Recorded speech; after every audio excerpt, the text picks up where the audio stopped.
Good evening and welcome to the Lower Merion Board of Commissioners meetings for Wednesday, February 9th, 2022.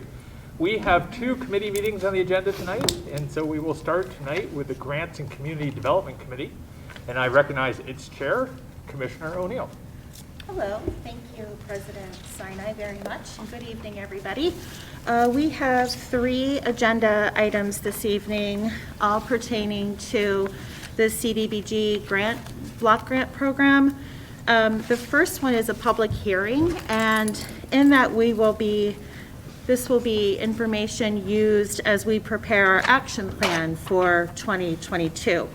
As you may recall in previous years, this is about the time that we begin the review of our initial ideas, and as we move closer into passage in late spring, this becomes the foundation for the 22 grants. So this is really a great time to get into the weeds a little bit on how we see the action plan going. So if Emily Crane, who is our community grants staff member in our building and planning office, is ready, we would love to hear from you on what you have planned so far. Thank you, Commissioner O'Neill, and good evening, everyone. Good evening. As Commissioner O'Neill said, this is the first of two public hearings that are required by HUD when putting together the action plan for the year.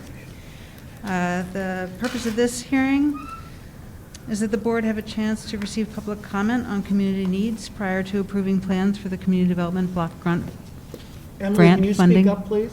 You can take the mic out if you want to hold it closer to you. There you go. I know, I had this problem last time. Is that better? Thank you, Okay. that's much better, thank you. Sorry, the purpose of this hearing is that the board have a chance to review public comment on community needs prior to approving the plan for the community development block grant funding. There will be a second hearing in April, by which time all applications will have been received and reviewed, and you will be presented with a draft budget for moving forward for the 2022 fund year. There'll be one more meeting in May when the board will be asked to approve the final budget in time to send the action plan as required to HUD by May 15th. We do not have the funding amount yet for this year, but typically we receive approximately $1 million each year, which we spend in 5 different categories. The first category is administration. This covers staff salaries and our consultant fees to actually administer the program. It also covers some admin fees for the Lower Merion Affordable Housing Corp. and for the Housing Equality Center of PA, which is a fair housing organization. We are required by HUD to further fair housing in our community. And depending on the year and the applications that come in, admin funding can also support different planning grants for different organizations as long as they're eligible, but that depends on the year. We do have a 20% cap on admin funding, but we usually don't come close to spending that. The second category is rehab, and there's a couple of programs in the rehab. The first is the owner-occupied rehabilitation program and the soft costs that go along with that. That program allows us to help families with low and moderate incomes to stay in their homes by helping them rehab when they need it. We also run a home purchase program in which we buy usually one house per year in partnership with Lower Merion Affordable Housing. We then make necessary repairs to the house and resell the house to a first-time home buying family with low or moderate income. Rehab can also, again, depending on the year and the applications that come in, we can also fund other rehab programs for different organizations as long as they are eligible. So it's not all housing.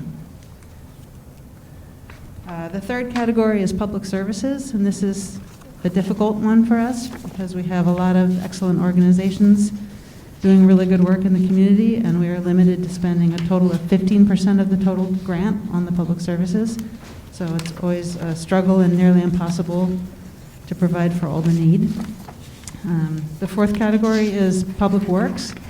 This is typically spent on ADA curb cuts While almost all the intersections in the township do have curb cuts, we're in the process of going through and upgrading them to meet current standards.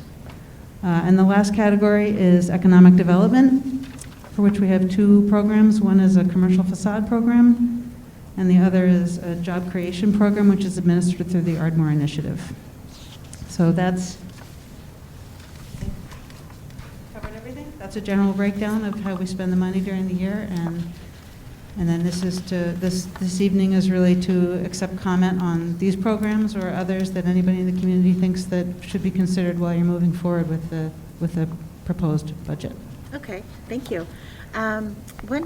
One comment I would like to make too is that this pertains to census data, that we know, at least in Pennsylvania, that the census numbers indicate that populations are indeed shifting eastward. So you have a loss of population in the Pittsburgh area, meaning those CDBG programs are not going to be renewed. In the eastern part of the state, like ours, you're going to see an expected increase in the CDBG grant categories for townships. Because Lower Merion has a 10%, according to the census data, increase, one might assume that maybe we'll be at around, if not a bit higher than we have been in the past couple of years. So that's, I think, great news as we kind of lead into, by July, we'll get that number, I think, about July or so. So I think with that kind of broad brushstroke, thank you so much for the overview.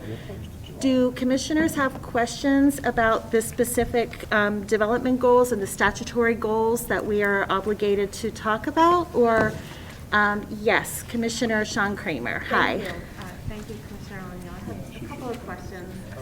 One, first of all, thank you. Mr. Kramer, can you speak up, please? Thank you for your overview.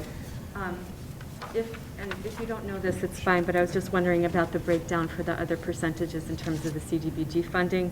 You said 20% for admin and... I'm sorry, Chairman. Can you not hear me? I can't hear you. Can you I hear don't me know now? if everybody else can, but... Can you hear me? Yeah, try into the mic, because it's very, very hard to hear from this side of it. Yeah, if you Okay. turn towards Emily, it becomes hard for everyone down here. Okay, all right. How much are we allowed to spend on economic development and rehab? So there's no limit on those. Only the admin and the public service have caps each Gotcha. year. Okay, thanks. And then, this is just a comment, and it doesn't have to happen right now, but I was wondering if between now and May, when we make our final vote, do you want me to use this? Yeah. Okay. If we could get, and if this is too much work, I understand, but maybe for another year, kind of a breakdown of our progress toward the statutory goals so far, how much, what kind of, whatever metrics you use to measure our progress, I'd like to know how we're doing. Sure. Thanks. Emily, I'm sorry, Ms. Crane.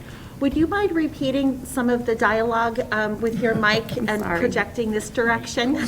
So the first masks question make it was, sorry, hard. the first question was about how much we're allowed to spend on the other categories. Yes. And the answer to that is just that there's no cap on any of the categories except admin and public services. The other ones Okay. have no caps. And the second question? Second question was about providing a better breakdown of what we're spending towards our different goals before the budget is set in May. Yes, okay. To which I Great. said, yes, we will do that. Okay, great, thank you, and that's a great suggestion. So, yeah, thank you. Before April, actually, so that you have time Right. before May. Right, thank you. Okay, thank you. Any questions if we move down the line? None? None on this side? Okay. Members of the public, would love to hear from you. This is a public hearing, and this is the time if you have any specific thoughts on our spending goals. This is a great time to be heard. If not, you can certainly email everybody. Yes, Ms. Gillen.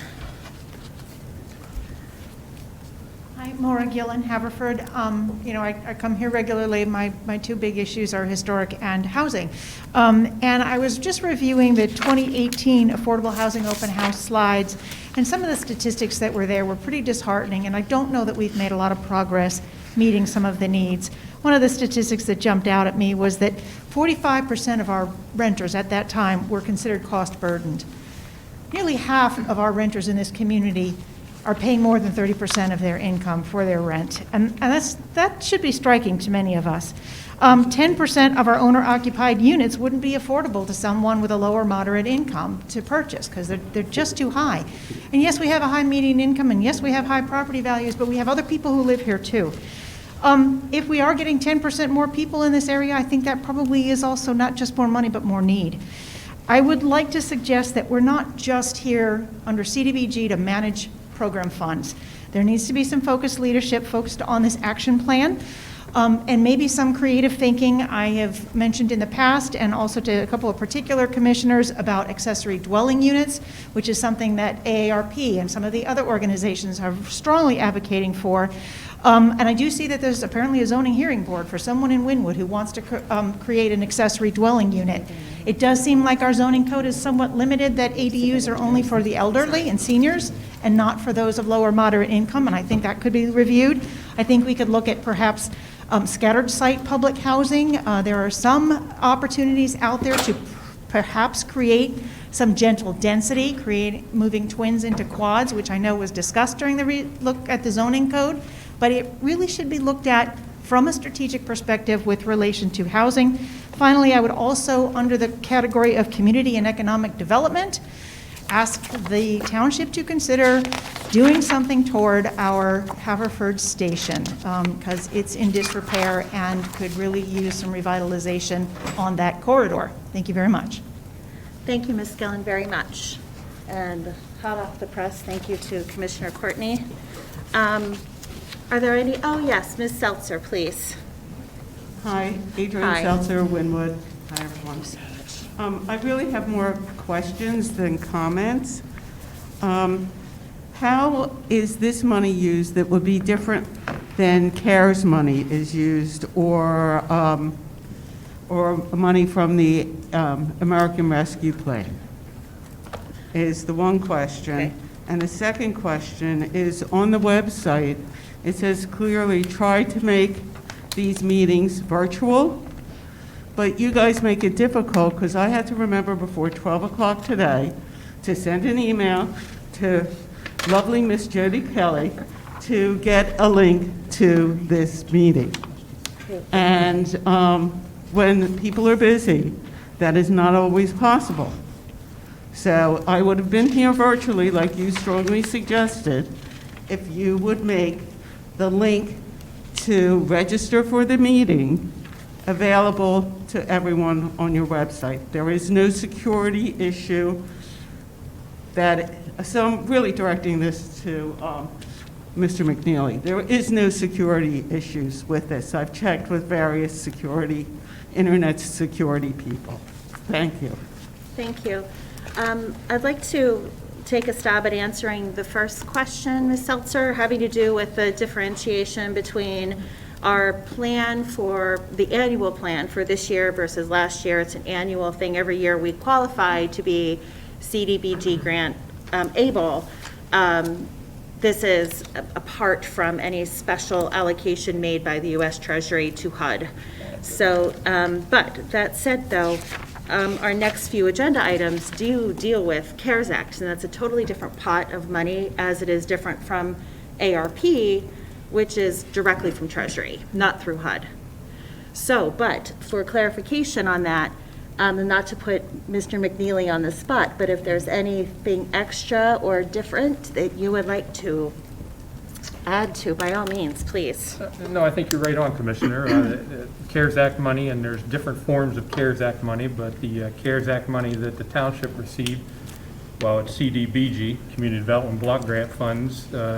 It is targeted at sort of a different set of uses than our annual CDBG allocation, which is what we're talking about here today. And of course, as you said, ARP funds are a totally separate program with a totally separate set of rules. Thank you. Okay, are there any other questions from the public? Ms. Seltzer, if you'd like a... Yeah, I'm sorry. Okay. I know that they're different funds. I was asking about the uses of those funds, on the difference in the usage. Emily might be able to respond. Yeah, Okay. yeah, thank you. Just one clarification is that all of the CARES Act funding has to be used to prepare for. Emily, can you speak to us Sorry. because we can't hear you? Sorry. All of the CARES Act funding has to be used to prevent, prepare for, and respond to the coronavirus pandemic. Those are the PPR, has to be those three things. And also for the CARES Act funding, there's no public service cap. So that was waived for the CARES Act funding, so that's very different because we can only spend 15% in this annual funding, which is for housing, economic development, all that stuff. But for the CARES Act funding, there's no cap. So that's just one Great. big difference I wanted to add. Great, thank you, Ms. Crane. Okay, and yes, sir. My name's David Taptenhorst. I'm pastor at St. Luke Church here in Bryn Mawr, and I am the co-chair of POWER, which is a community organization representing churches, synagogues, and mosques in the region.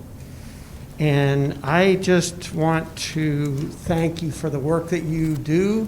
This is impressive stuff that you put together, and Emily Crane, I met with her a year or so ago, I guess all the way before the pandemic, but it really is a tough balancing act, I can tell, that you have to try and meet the needs of so many people, and there are a lot of needs out there. I just want to advocate for Neighbors Helping Neighbors as one group that is working to meet the needs of people in particular need, and that it really deserves and needs the support that you can give through the CARES Act and through this good work. So I just appreciate your consideration for that. Thank you so much. Okay, I don't see anybody else in the public. Is there anybody online who has their hands up? We have Brandon Trombetta. Okay, Mr. Trombetta, good evening. Good evening, Commissioners and staff of Lower Merion Township. Thank you all for having me tonight. I would start by again thanking you for your continued support of AlterNet and everything that we do here for Lower Merion Township. The CDBG money or grants that we receive are vital to our support of the community. Through our care management program, the CDBG grant provides support for our care coordinators to be out in the community, engaging with people, helping people, and understanding more about them and their own individual needs. And I think it's important to note that they just don't engage with people. They become part of their families. They walk alongside them the entire way from beginning to end to ensure that they have the resources, support, and guidance needed to remain in their homes for as long as they can. Additionally, through the escort driver program, through the pandemic, we at AlterNet saw a slight drop in volunteers who were able to take people to and from their needed appointments. However, we were able to ensure that our participants were able to meet their appointments through the CDBG funds for our escort driver program. It has been a lifeline for many of our participants throughout the pandemic, and I just want to thank you very much for that. I also want to speak in support of the home rehab CDBG funds. Throughout the past month, we have had several people come forward with significant housing needs, repairs that need to be made to their homes so that they are able to remain in them. Everything from flood damage to water damage, the whole way down to heat and electricity not working. There is a need, and as we continue to emerge from the pandemic, we're going to see more and more people who are in need of this kind of assistance. So I want to thank you all again for your support. I really hope that you continue to support all of the programs, not only here at AlterNet, but throughout the community, because all of us together form a safety net that support everyone in Lower Merion Township. And I really hope and advocate for you to continue your dedicated support. Thank you. Thank you, Mr. Trombetta. Thoughts? Okay, any other online? Yes, Miss Munira Walker, and I am promoting her right now. Okay, thank you.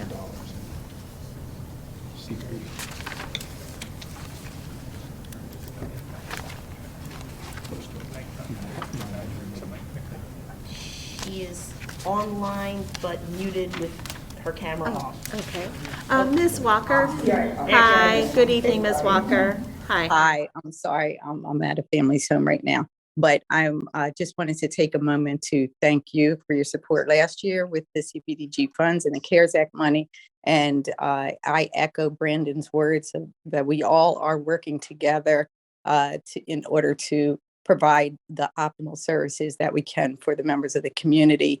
And as we continue to form our bonds and find new ways to help families, I'm hoping that you would continue your support of Neighbors Helping Neighbors and ElderNet and the other nonprofits in this regard through the CARES Act and other CBDG funding. So thank you again for your help last year, and I look forward to working with all of you again this year.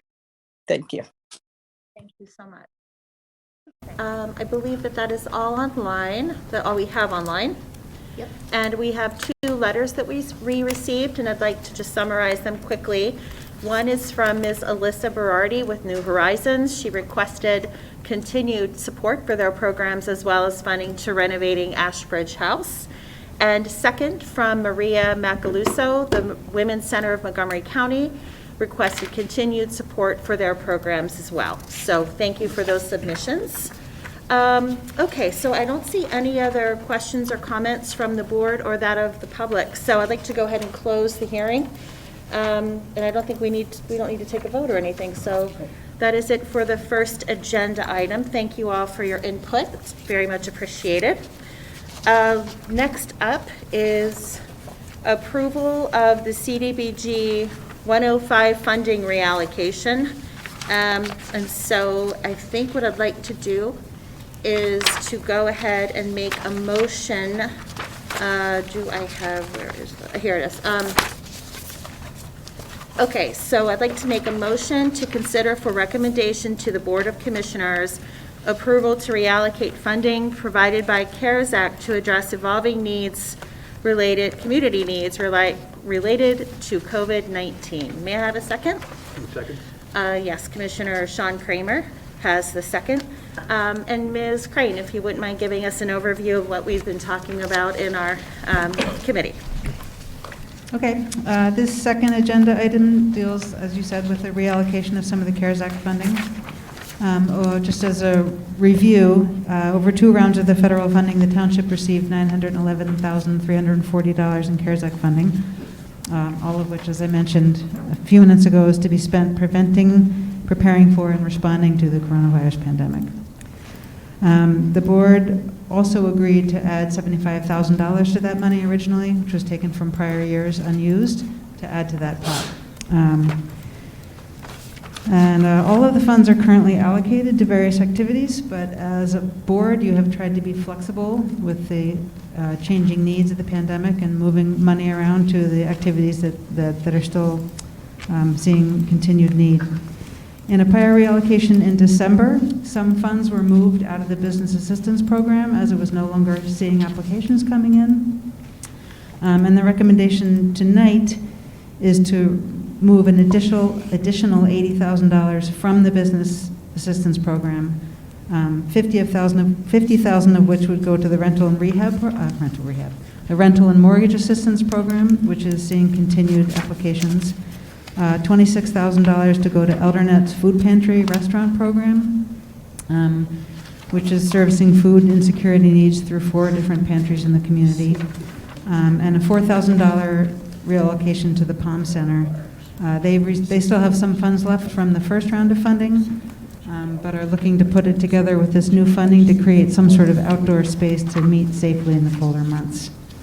$20,000 would remain in the business assistance program in case we do have some viable applicants come in.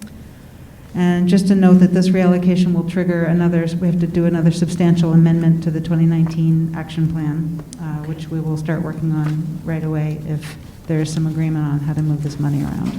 Okay. So that's Thank you. that's the basics of that one. Okay, great, thank you. Wonderful information. Anybody from the Board of Commissioners have questions or feedback for the reallocation of the items in number 4 on our agenda? Commissioner Zoloff? Yes, sir. So just to clarify, because the question was asked, this is CARES Act. Yes. CV means coronavirus. So it doesn't say it on the agenda, but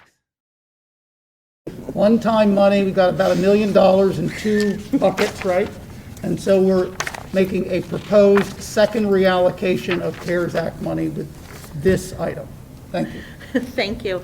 I am chuckling, so I need to amend slightly my motion that referred to it as 105 in Roman numeral.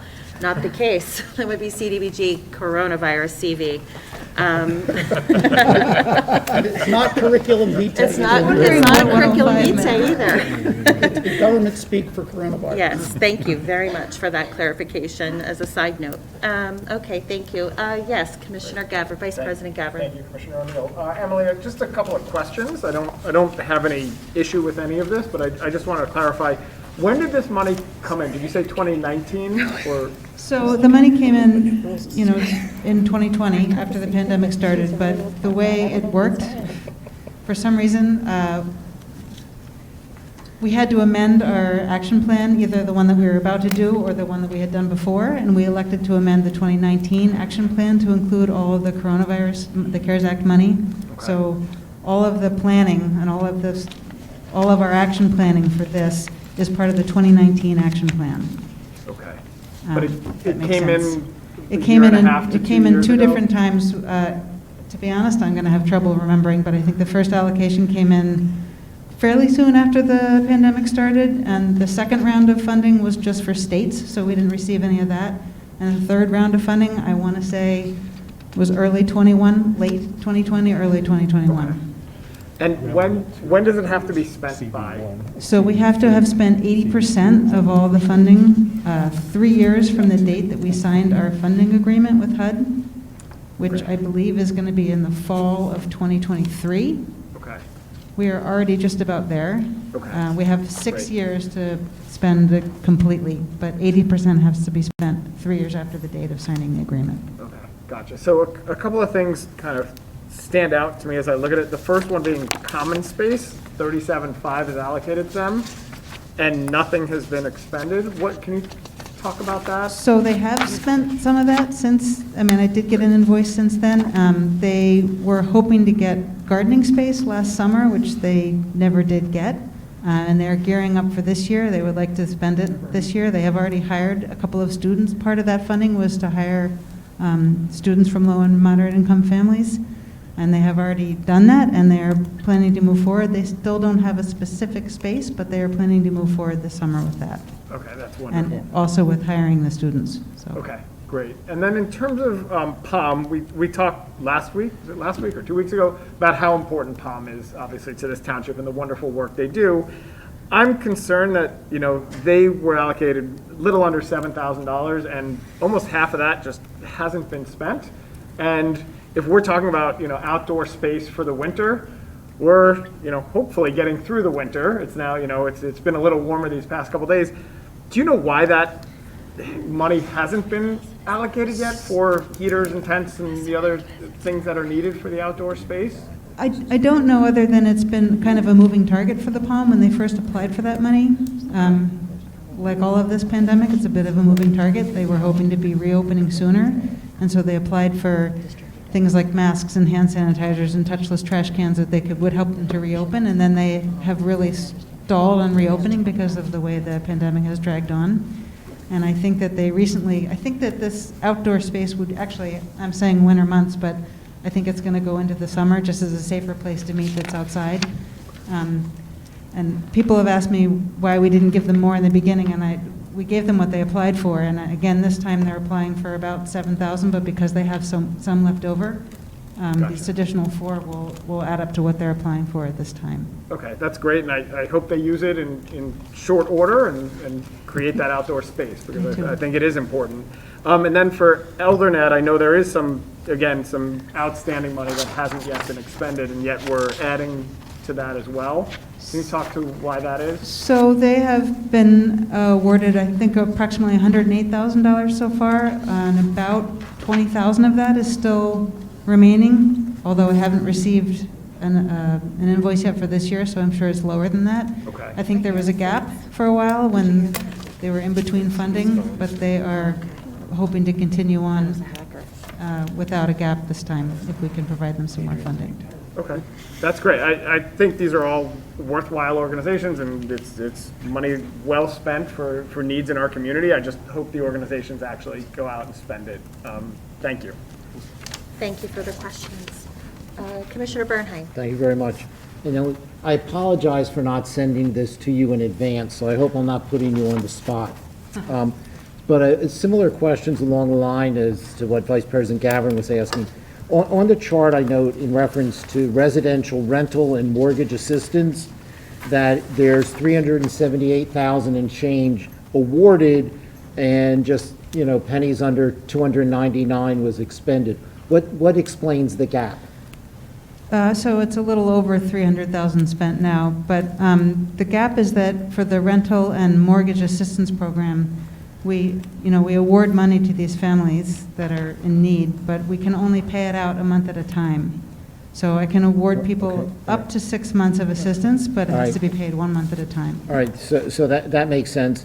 And then we still have additional funds to be awarded, is that correct? We have, I think there's about $21,000 still to be funded there, but we have a limit for each family of $12,000. Right. So if we pay up to 6 months of somebody who has, a $1,500 rent or mortgage, the $21,000 can go pretty quickly. Yeah. So have applications slowed down? Is that, or is it that maybe people don't know that this is an available plan that they can tap into, or all of the above? I want to say all of the above. It was very, very heavy for a while and it slowed down. It has picked up and slowed down several times, and it's picked up again in the last few weeks.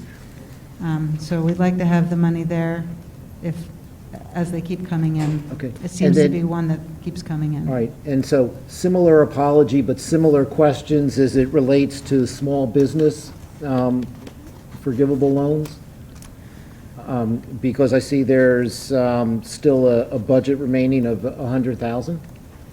Is that because people are not applying, or? We have not had any applications in on that for a while. Really?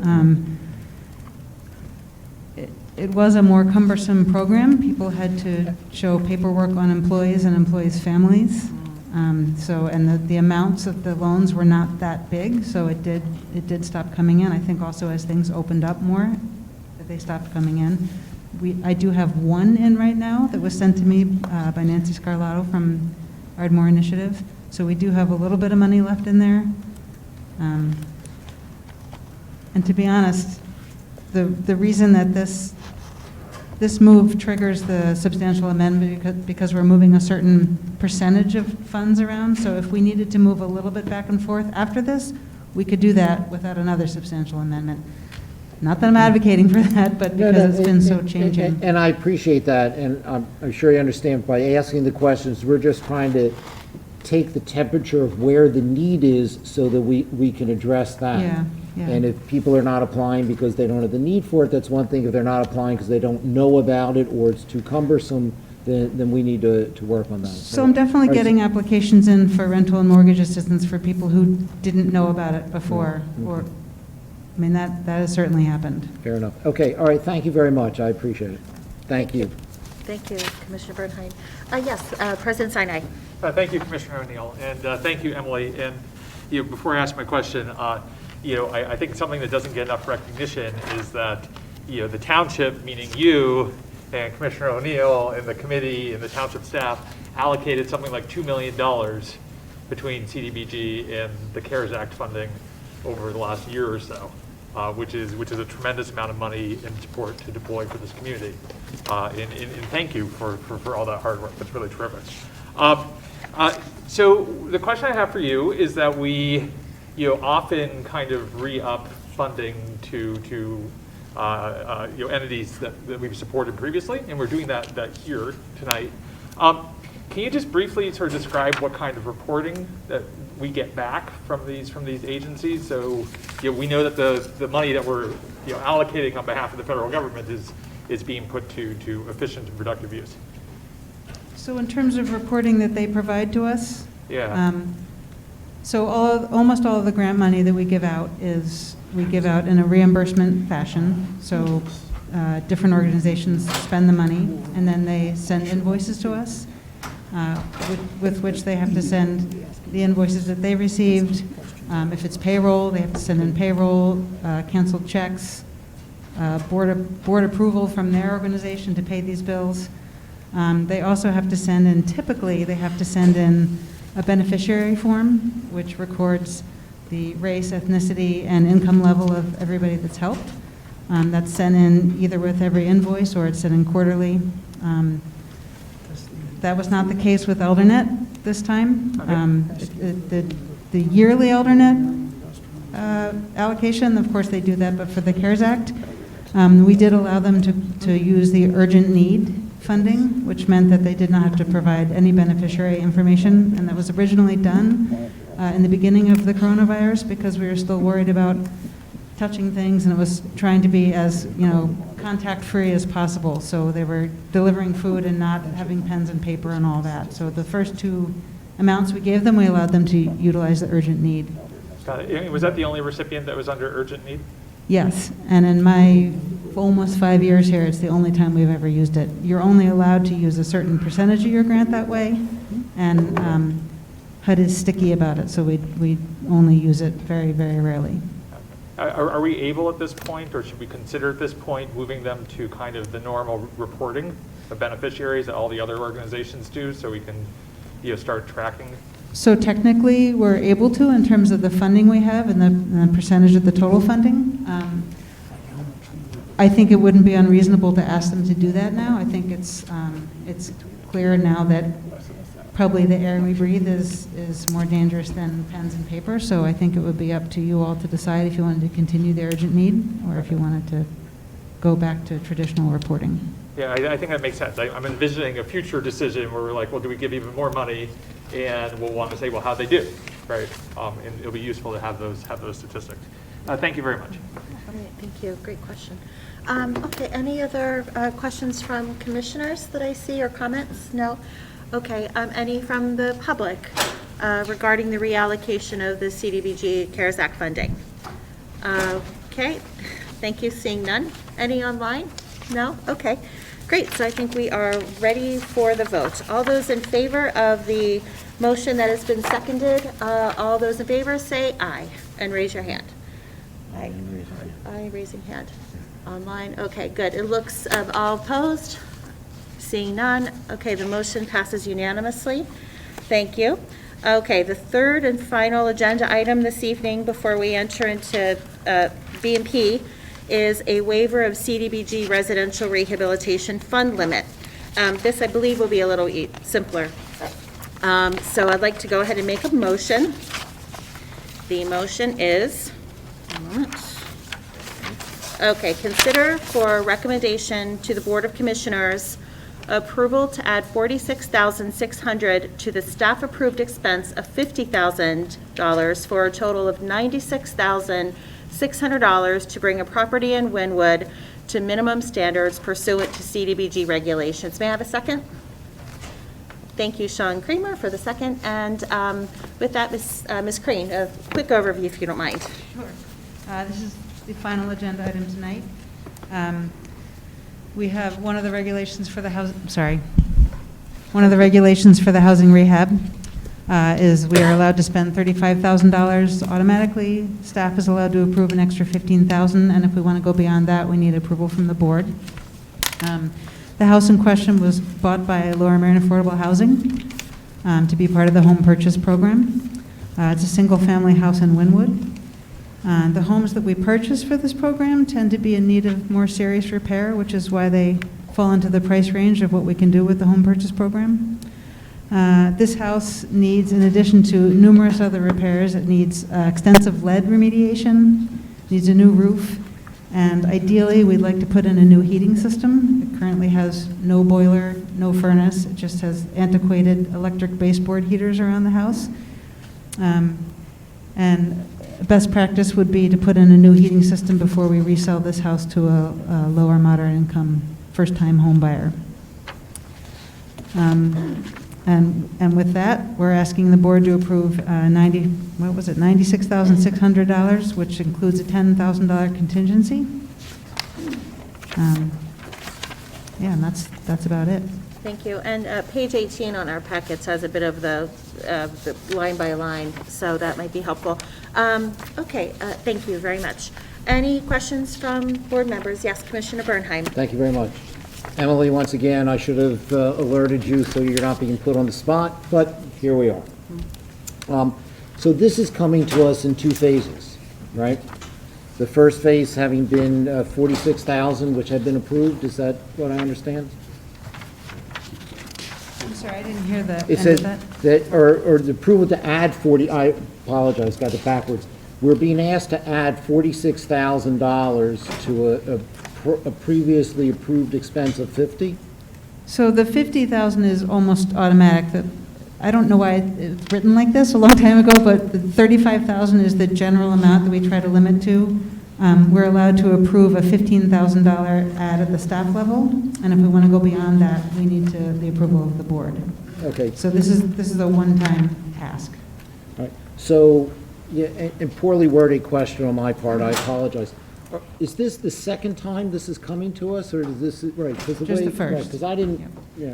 that short-term memory keeps getting shorter, but I didn't recall this. Okay, all right. So it's not as if that, we did this once, we're going, oops, we need another 46. No. Right, No. so this is an all-in-one thing. All right, so the next question I have, it has general contractor 50,000. How was that derived? Do we have a contract? Do we have a breakdown? We do have a breakdown. We don't have a contract yet because we want to make sure we can do all the things that we are wanting to do. I mean, for example, we don't have to put in a new heating system, but it would be better practice to do so. So we don't have a contract yet. We have estimates. Okay, all right. So we have some estimates of what it would take for somebody to do the work that we're talking about here? Okay, Yes. fair enough. Thank you very much. Okay, great. Thank you. Great questions. Yes, Commissioner Zaloff. So Emily, I want to see if I understand that. This is an unusual situation because CDBG funds were used to purchase the home, right, by Lower Merion Affordable Housing. And now under the residential rehab program, they're coming for funds from the same source to do improvements. So this is. It's all fine because it meets program requirements, but I'm just making sure that I understand it correctly. That is correct, and it is how we always do the home purchase program homes. We buy it with the home purchase funds, and then whatever renovations need to be done are done with the home rehab. Both programs work extremely well and do go a long way to helping maintain our existing affordable housing stock, which is significant. And we use federal funds in the home purchase program through Lower Merion Affordable Housing, and we use federal funds for property owners those who are income qualified to rehab their homes using the residential rehab program. And this is using both sources. Correct. Thank you very much. And just for further clarification, when the house is resold to the low to moderate income home buyer, they do take out a mortgage, and that money comes back into the program to be put The back money into is the program. recirculated, which is how the program should work and is an ideal outcome. Thank you for pointing that out. Thank you. That is a great point, a good final point. Other commissioner questions? No. Somebody online. Oh, yes, Commissioner Gilda Kramer. My apologies, I didn't see your hand up. I just would like to know how much we're spending on this house altogether and what percentage that is of the total CDBG funding that we have for the applicable year. So I'm going to have to get back to you on an exact number for that. We did buy this house a while ago. But generally speaking, I mean, we usually have about 100,000 allocated to home purchase program. Last year, we bumped that up to 150 because the housing prices have gone up quite a bit. We usually get, okay, so when the house is sold and the mortgage money comes back in, we usually put that money back into the fund. That makes sense. So the house, we've bought the house, and when they take out the mortgage, we put that money back into the fund. It's called program income. And then it depends how much we actually end up spending, but probably we will have spent somewhere around $350,000 on this house. And of that 350, 150 of it will come back into the program? It's hard to say, but probably. Typically what happens is they work with the home buyer to see what kind of mortgage they can afford. So it varies a little bit, but probably yes. So basically, we are spending 200,000 out of about $1 million in CDBG funding in an annual year to benefit one family. That is correct, which is approximately not unusual for funding an affordable housing unit.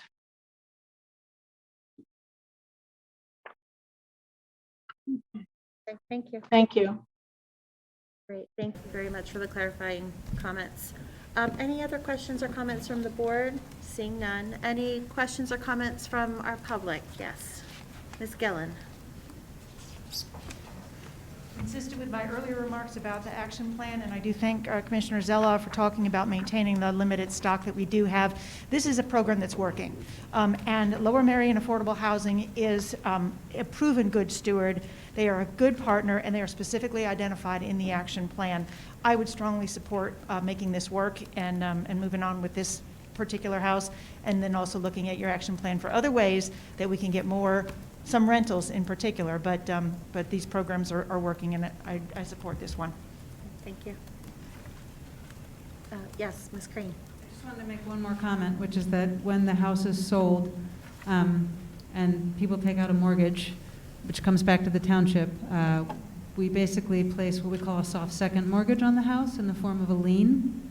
And that lien, which is for the remainder of the price of the house, sits with the house. If people stay there for 10 years, 25% of it is forgiven. If they stay an additional 10 years, another 25% is forgiven, but 50% of it stays with the house and theoretically will come back to the township when the house is sold. But I think we're on the 13th, or 12th or 13th house now, and none of them have been resold yet. So all of the buyers are still living in those homes. So there is some significant money sitting in lien form, which may at some point come back to the township to go back into the program as well. Thank you. Okay. All right, so there's a motion on the table. It's been seconded. All those in favor signify by raising your hand and saying aye. Aye. Any opposed? Seeing none, the ayes have it. Motion carries, and there's no abstentions. So that is all for the Grants Committee. So thank you. Thank you, Commissioner O'Neill. With that, we turn to our Building and Planning Committee, and its chair, Commissioner Grimes. Thank you, President Sinai. Five items on the B&P agenda tonight. We'll start with the escrow releases on page 2 of the packets. Are there any commissioners who would like to take any of these items off of a mass motion on all of the items? Seeing none, I will make a motion to recommend to the Board of Commissioners approval to release funds in escrow as improvement guarantees in accordance with Section 135-5 of the Township Code for the following: 1064 and 1080 Mount Pleasant Road, the Mount Pleasant Road subdivision, escrow release number 4 for $233,559. 762 West Lancaster Avenue, Aqua addition and parking lot improvements, escrow release number 1 for $1,076,464. 211 Belmont Avenue, LCB Senior Living Development, escrow release number 2 for $485,122. 24 Cricket Avenue, 1 Ardmore Place, escrow release number 4, the final release for $33,611. And 111 West Montgomery Avenue, escrow release number 5 for $7,335. Second, thank you, Vice President Gavrin. Are there any commissioner comments or questions on any of these? Seeing none, is there any public comment? Seeing none, I will call the vote. All those in favor, please raise your hand signifying aye. Thank you. Any opposed? Passes unanimously. Thank you very much. The next items are on page 19 of our packets. This is to approve certificates of appropriateness. We will do this as one motion unless there are any that commissioners would like to be individually considered. Are there commissioners who would like us to take any of these off of the mass resolution? Seeing none, I will move to consider for recommendation of the Board of Commissioners action on the following certificates of appropriateness as recommended by the Historical Architectural Review Board at their meeting held on February 1, 2022. 25-27 Haverford Station Road, Haverford Station Historic District, number 22-04.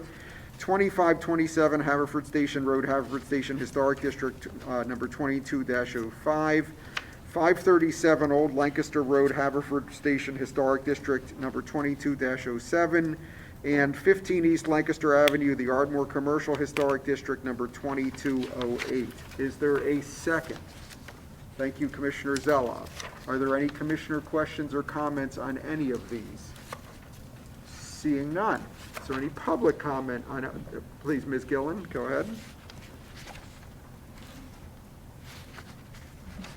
Maura Gillen, Haverford, 537 Old Lancaster Road is my house. And I'm a little embarrassed to see that first photo there because that's when the old stucco was still on it.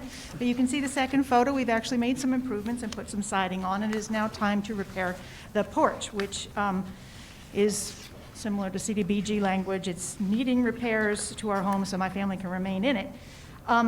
This house is in the Haverford Station Historic District. It is not a Class 1 or Class 2. It's simply a contributing resource within the district, not enumerated as a historic resource on the inventory. I came up with the Certificate of Approval Appropriateness request to replace elements with new, and I was specifically requesting the opportunity to use some materials that have more durability because some of the materials that are on that porch, which is not original, were really starting to deteriorate, and I wanted to use some Trex decking and the Trex handrails. Those were recommended by the HARB for approval. And again, this is not an alteration or an addition. I was just discussing it with the contractor, and they recommended some additional protection, specifically wrapping that porch beam in 3/4-inch AZEK and applying a beadboard underneath the underside of the porch roof. The comments at the HARB were a little bit odd to me. The historic architecture consultant noted that historically, the beam and the pillar would be in the same plane. And by applying a 3/4-inch AZEK wrap on that beam, I would be changing the dimensions of my historic home. 3/4 of an inch on the beam on the underside of the porch roof is not a dramatic alteration to anything compared to some of the other alterations that are going on historic Class 1 and Class 2 homes. One HARB member had had a previous poor experience with wrapping a beam because apparently the wood underneath had deteriorated. He didn't explain when that had happened. AZEK specifically makes products for wrapping beams, and the whole intent of this was to provide additional weatherproofing and protection for the underside of my porch roof. I'm not going to pay a contractor to sit through a HARB meeting, but when I did speak with him later, he kind of went, what? They're recommending those two items for denial. I would like for you to reconsider them. I would like you to reconsider them. Thank you. Thank you, Ms. Gill. Are there any other public comments on any of these matters? I see none, so we will call the vote on the motion. All those in favor, please raise your hand signifying aye. Thank you. Thank you. Any opposed? Raise your hands, please. I'm sorry? Yeah, are we going to address the request for the reconsideration there? Any discussion? Have any discussion on that? If you would like to, I Yeah. apologize. I didn't see anyone indicating. It's my fault. Yeah, no, maybe I should have been quicker on the draw. Can we have somebody address that? I mean, from what we just heard, it seemed a little bit reasonable. Can you explain why that may be something that we should consider or not consider? Yes, certainly, I'd be happy to. I will share my screen.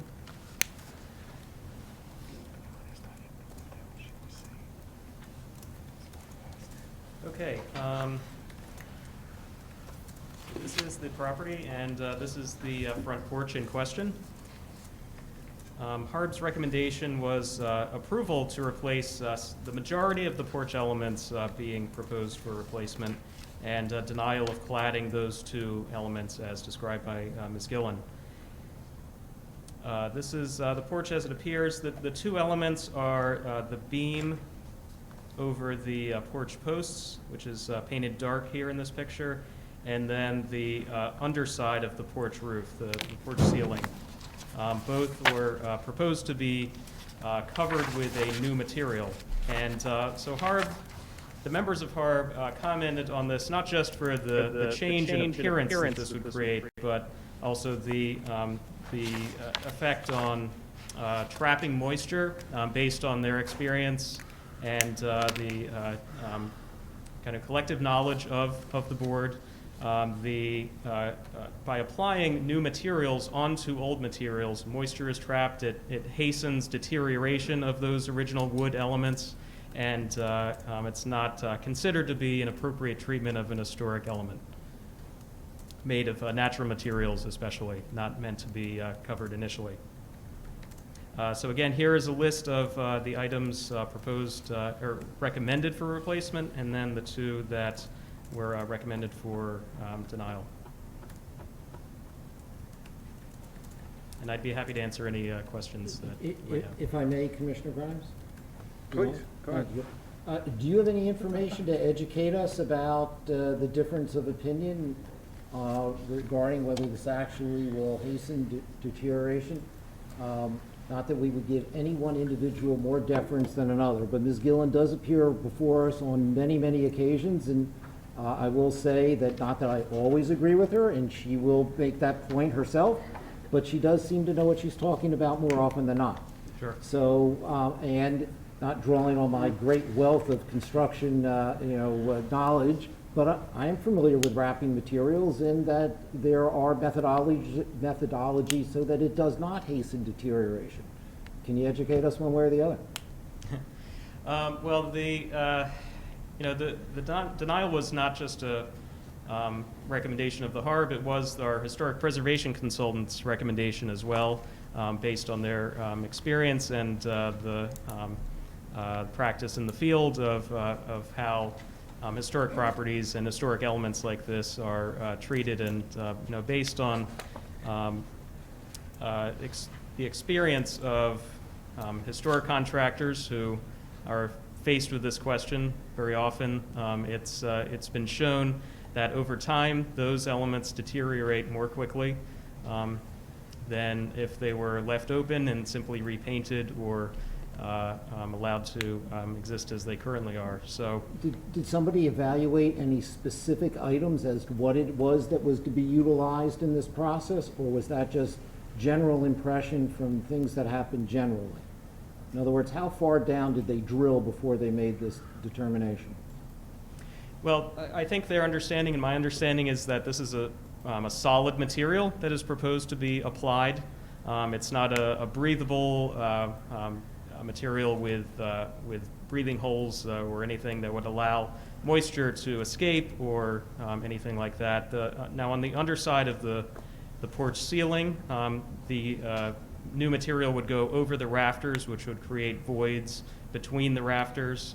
That's a significant amount of space where a lot of things could happen, especially if a roof were to leak, for example. You would know it if the material was exposed, but if it's covered and there's this cavity behind the new material, it would take quite a bit longer to realize that there was a problem happening. Right, but we're just talking about that porch, correct?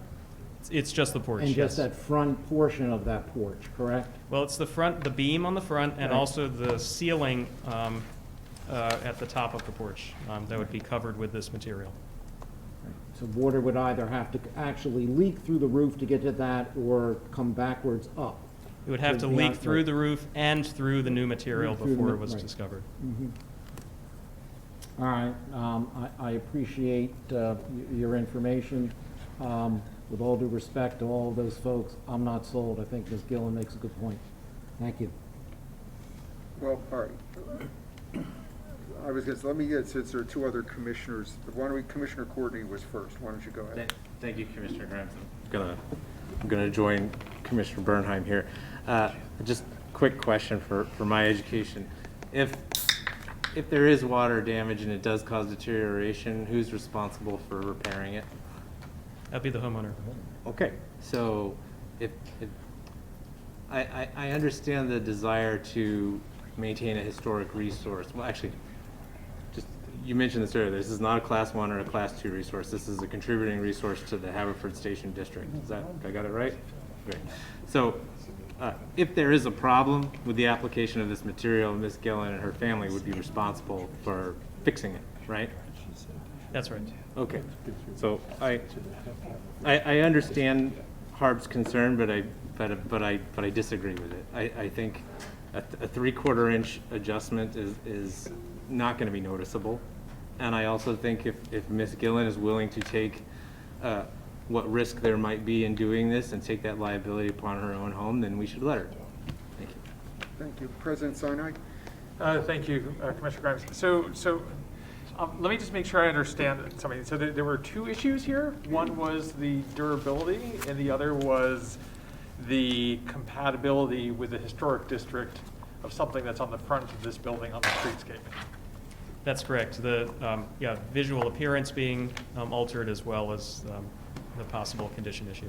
Okay, and I understand that some of my colleagues are like, well, it's just 3/4 of an inch, but it was the historical consultant who said 3/4 of an inch would be noticeable and visible in a lot. Is that what they said? I think if they were to be compared, if you were to see them side by side, I think there would be a noticeable difference.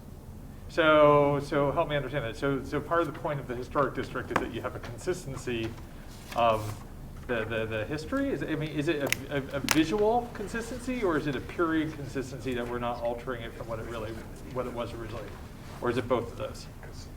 I would say it's both to some extent. Okay. So the consultant said it would be noticeably different, or just measurably different? Again, someone would have to be looking for it. Okay. I think it's something that it would be a noticeable thickness. Right now, the posts and the beam are roughly aligned with each other at the corner. Yeah. And so thickening the beam on which the posts sit would create a visual difference. I mean, I'm sympathetic to the argument. I mean, you can see a 1/16 of an inch difference, right? That's visible. Maybe not from the street, but like, closer. It's a 3/4 of an inch from further away can be visible if it changes the relative proportions. I'm just trying to understand if that's what the historic consultant said, because they are way more of an expert on that than I am. I'm sitting here looking at a picture on a computer. I'm not an expert at that. So the second question is, in the goal of durability, are there any alternatives if one wants to make the beam more durable that can be done? I mean, we've heard, hey, I'd like to wrap it in something that's, the equivalent of the PVC version of 3/4 inch plywood. But like, is there something else that a reasonable homeowner could do, or a homeowner could do reasonably, I guess you'd say, to get the words in the right order? There are multiple ways to clad an historic wood element that's meant to be painted. A lot of times we see aluminum cladding that people want to put over window trim or other wood elements. But in the end,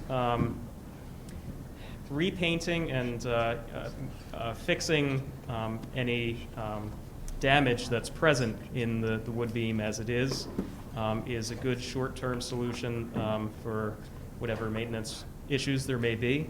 And covering something might prevent you from having to repaint for another 10, 20 years, but in the longer term, if the Harb stated, and based on their experience and knowledge, that it will hasten deterioration and cause more long-term damage over time, maintenance concerns. Okay. Thank you, Greg. Thank you, Commissioner Grimes. Go ahead, Commissioner Rowland. Thank you, Commissioner Grimes. I will be very short. I respect the ability of all of us sitting here to debate any topic. I think that we certainly go down a rabbit hole, whether we think it appropriate or not, to substitute our own judgment for that of staff, a historic preservation expert, and Harb, our expert panel, who've spent countless hours of this. Well, President Sinai's admitting he's looking at a photo on the computer. I can do the same thing. I find Ms. Gillen quite often correct in what she brings before the board, but I'm not at this point in time at liberty to question or controvert what all of those experts and all of that staff time has already done. So I would say that we have to move forward as is with the recommendation. Thank you. Thank you. Commissioner Zeloff. It'll be short. No, go ahead. I'm sorry. I apologize. Commissioner Grimes. So just a differing point of view, which is we have very clear case presented by the homeowner, which we don't often have, right? Homeowners typically don't come to our meetings. And so it was persuasive. I think we should amend the motion. See, I was short. Thank you. Is there anyone else before I say something? Okay. So let me just respond in a few ways. First of all, I think Commissioner Whalen is right on target here. And as others say very often, we have boards and commissions that we rely on to give us their expertise. And in this case, they have done that, and it's been summarized, really boiled down to pretty much no material that was in front of us tonight, and what Greg has been able to illuminate us with facts, and also what Ms. Gillen has told us. And I am also reluctant to disregard their advice and their work. Having said that, I also recognize that several commissioners are uncomfortable with this and would like possibly more information would be helpful. So what I am willing to do, since I made the motion, is to amend my motion to take this item off, and if it's possible, ask our staff, we move this to the next building and planning session, which I believe is in 2 weeks. And we defer this to then, and if there's other information you can provide us, and Ms. Gillen as well, so before the meeting, so we then can have a follow-up, and then we can make a more more knowledgeable decision. So I'm going to amend my motion, but before I do, I also feel the need just to clarify some comments that because we said twice now. Just because a property is in a historic district that is not designated does not mean that it does not have historic value. There are loads of properties in this township that are neither Class 1 nor Class 2, even that aren't in historic districts, that have historic value. And the point of the historic district is to recognize a neighborhood or a community as having a common historic value. And as we have done with other properties, and frankly in this, I believe in this same historic district, if you start changing one property all of a sudden, and maybe in the other examples are more extreme than this one, but you don't have a district left. There's no point to it. So I would just ask, remind my colleagues that this property has value because it is part of the district, and as far as we know, it is not non-contributing to the district, it's contributing. And Greg is nodding his head yes. So in any event, just want to make that point. So with that, I am going to make a friendly amendment to my own motion, and to refresh my colleagues, the motion had approving these 4 items that were in front of Harb. I am going to make a friendly amendment to remove 537 Old Lancaster Road. So, and I will make a follow-up motion once we're past this. So the motion that is in front of us now is to recommend approval to the board of 2527 Haverford Station Road, the number A, letter A, 2527 Haverford Station Road, letter B, and 15 East Lancaster Avenue, letter D. Okay, we're all clear on that. So let's take that vote. All those in favor, please raise your hands and signify aye. Any opposed? Raise your hand, please. Seeing none, that passes. Okay. So with regard to 537 Old Lancaster Road, I am going to make a motion to recommend that this be postponed for consideration at the next building and planning meeting on February 23rd. there a second? Thank you, Vice President Gavin. Yes, To be, Commissioner if I Bernhardt. may, to be postponed, but in the interim, that I understand, and I truly appreciate what you're doing, I assume Ms. Gillen may as well, that in the interim, what we seek to do is to find out, is there indeed a viable alternative to go ahead and have whatever this wrapping materials, and get more specific as to what exactly materials were to be used, how they were to be applied, did they have C-poles or not, whatever contractor Ms. Gillen may have had in mind, or the materials may actually answer all of the questions you have raised. And as Commissioner Grimes has noted, we don't have that information. And I agree with Commissioner Whalen's comment. We don't look to supplement for really any of the boards. We appoint people with expertise for a reason, but we also just don't, and I don't think Commissioner Whalen was suggesting we do, but we also just don't rubber stamp. There's a reason that this process exists, so that we can indeed take a second look on situations, and I don't think 3/4 of an inch will end up being the exception that swallows the whole rule. So hopefully we'll be able to find a viable alternative for everybody. Thank you, and thank you, Commissioner Bernhardt. Before I take any other questions, I take it, do we have time on this application to move it for 2 weeks? Okay, that's fine, good. Are there any other commissioner questions or comments on this motion? Since it's a new motion, I guess I'd take any public comment. I see none. All right, we'll take a vote. All those in favor, please raise your hand signifying aye. Any opposed? Raise your hand. Seeing none. Oh, You've I'm got sorry. one opposition. Oh, I'm with sorry, Commissioner Churchill, I got you. I guess I need to, Commissioner Churchill, are you okay with this going on consent? That is I hope that's the okay side. It actually, excuse me, Mr. Grimes, it won't go on consent. No. You postponed it. Okay, I'm That's right. sorry, thank you. I wasn't sure, okay, thank you. Couldn't get this. So, that deals with the HARB matters. The next one is on page 30 of our agenda. This is the Historical Commission matters. I am removing 1400 Mill Creek for separate consideration. That's letter C. Are there other commissioners who would like to remove anything else? Yes. No, I don't want to remove anything else, but I wanted to make a comment on. Do you mind until I make the motion? No, I think, and then I'll- okay. if you don't mind, unless you'd like to make it now. No, I'll wait till you make the motion. Okay, thank you. So I see no other commissioners wanting to remove anything. So I will make a motion to recommend to the Board of Commissioners approval of the following applications as recommended by the Historical Commission at their meeting held on January 24, 2022. 768 Mount Road, Villanova, Class 2, number 2021-R-35, and 1007 Smith Drive, Bala, Class 1, number 2022-R-1. Is there a second? Oh, Commissioner McKeon, thank you very much. Okay, Commissioner comments. Commissioner McKeon. Thank you. Very briefly, if you look in the packet for this application, the second condition there notes that the commission recommends relocation of the two existing condensing units to the north facade unless not allowed by zoning.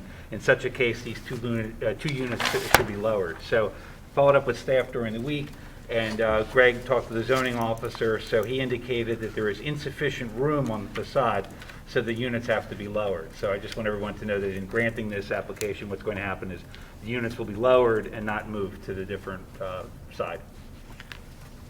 Thank you. So, thank you. Any other commissioner comments, questions? Seeing none, is there any public comment on any of these matters? Seeing none, we'll call this vote. All those in favor, please raise your hand signifying aye. Thank you. Any opposed? Seeing none, motion passes. Thank you. Concerning 1400 Mill Creek Road, I am going to make a motion, but I'm going to make a quick statement first, as this is in my ward. This is concerns the property that may be familiar to some commissioners, known as Barker Mill. This is an application to demolish or remove a deteriorated portion of the roof on the powerhouse section of this Class 1 structure. Let me say that I find it very regrettable that the owner has felt the need to file this application to demolish a part of the building. This is because of demolition by neglect on this building. 15 years ago or so, this building was probably close to fully, if not fully occupied, and was in good condition, and as we all know, it no longer is. And that's because the owner has failed to comply with the requirements of our Historic Preservation Code that the property be maintained as a Class 1 structure. And as all of us may know, and some of the public may know, this is currently the subject of litigation over the condition of the building.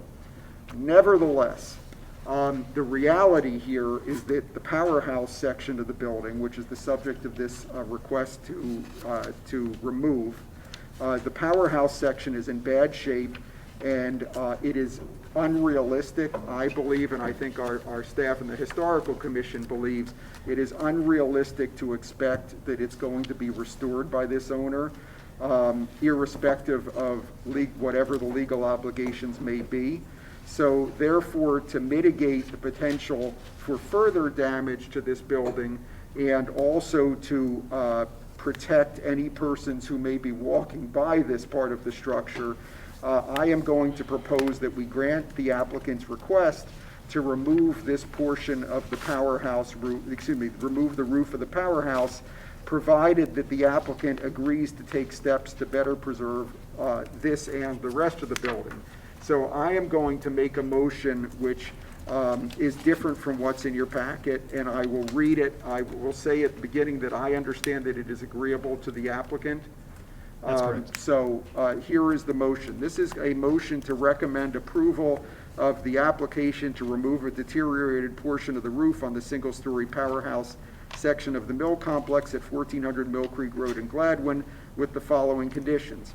Number one, a preservation architect acceptable to the Historical Commission be engaged by the applicant to review and approve the plans for removal of the deteriorated materials to ensure that only necessary elements be removed and that other elements of the building are not damaged or removed, and such preservation architect will also supervise the work as it's performed. Number two, prior to any work, the preservation architect will photograph and document the condition of the deteriorated portion, including general dimensions such as the height of masonry walls, height of ridge, depth of ridge, siding exposure and type, rafter type, etc., using scale drawings as appropriate. And number three, prior to any work, a subcommittee of the Historical Commission will review and approve future plans for stabilization and waterproofing of the historic resource in compliance with Secretary of the Interior Standard 9. Is there a second on this motion? Thank you, Commissioner Bernheim. Is there any Commissioner questions or comments on this motion or this matter in general?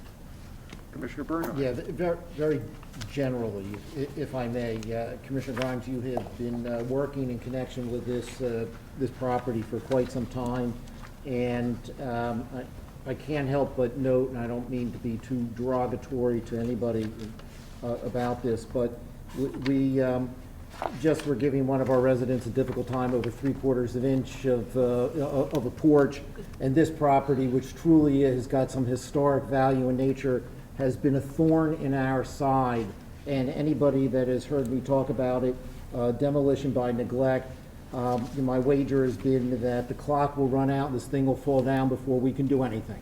And I hope that I am wrong in that regard, and Commissioner Grimes, I know if that occurs, it will not be due to your tremendous lack of effort that has been put forth in reference to this. But it is very hard for me to sit here and, listen to this with this property yet again as to what is taking place without any comment.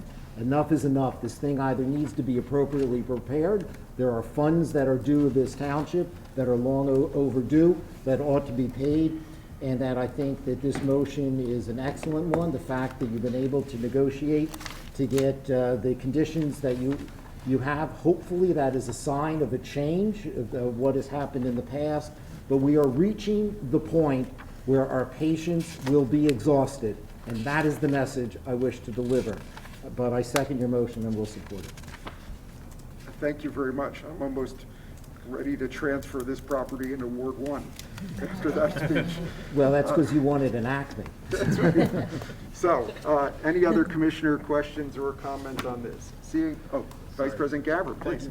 Thank you very much. And I agree with Commissioner Bernheim on this and how sad this really is. I mean, this truly is one of the most important historic resources in the township, and to have seen it really demolished by neglect is incredibly sad. And Commissioner Grimes, I think the work you did to get applicant to approve this motion is very noble. I still can't support it, not because of anything that you've done. I just to support allowing the applicant to take down this piece of the resource that they have let fall into disrepair, regardless of the conditions. I can't vote for that, so I'm going to vote against it. But I do thank you for all the work on that motion. Thank you. Any other commissioner questions or comments? I see none. Let me just respond. Just to clarify, this is removing a portion of the roof, which does not really make it a lot better. But this is why the preservation architect will help make sure that they don't take off other portions. Presumably, the owner is going to be working with the Historical Commission and our staff to make sure that there is a covering put over this to prevent further damage past what has to be removed if this application is approved. So just to clarify. Okay, is there any public comment on this matter? I see none. Okay. Yes, one online. Please. Christian Bush. Okay. Oh, good. Mr. Bush, feel free if you can turn your camera on.